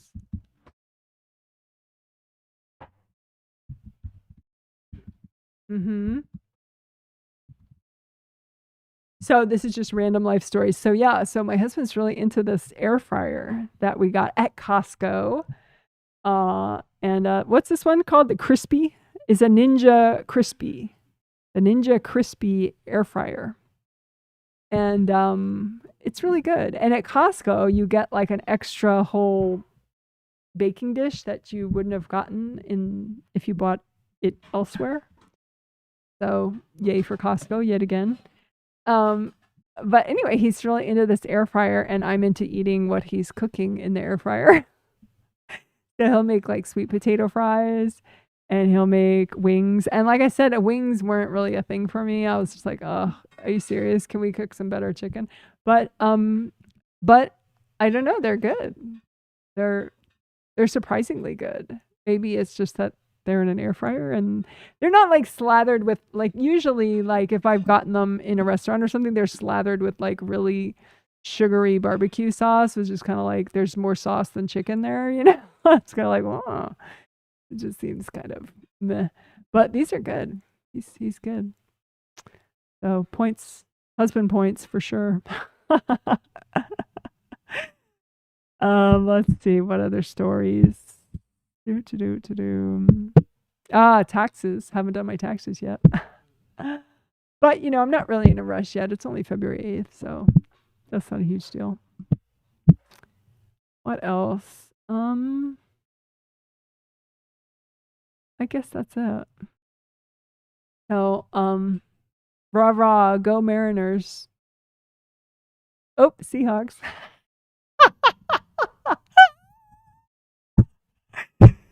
I knew I would mess it up. That's so funny. I always do stuff like that. I'll try to be like hip, you know. I mean, I know I'm not, so it's kind of like I'm making fun of myself already, you know, just by even trying. But you know, I'll say something and I'll like mix a football term with like a baseball term or something or a basketball term or oh, it's so funny. Every once in a while, my husband will remind me, like, oh, you know, there are women that do like sports. And I'm like, yeah, whatever. Oh, very funny. But I like that the men have very tight pants on. I like that. And then some of them have very nice arm muscles too. And sometimes I'll read their energy and I'll be like, oh, he has a lot of this kind of energy. And what else? And sometimes their outfits have pretty colors. So I like that. LOL sports, I'm very similar. Yeah. So my sports are basically going for a walk and gardening and walking on the treadmill. But anyway, okay. So I'm going to be done now with the live stream, and you guys are so cool. And let's all give ourselves pats on the back for how fabulous we are. Yay for us. Woo woo. Just tell yourself how fabulous you are. Give yourself a hug. All right. So we'll do some butterflies for the send off here. Let's see. Where? Here we go. Oh, isn't that cute? All right, bye. You're so amazing. So the next healing is on Wednesday. And if you want to buy a set of healings and you don't know my website, this is it. awhealing.com. All righty, bye.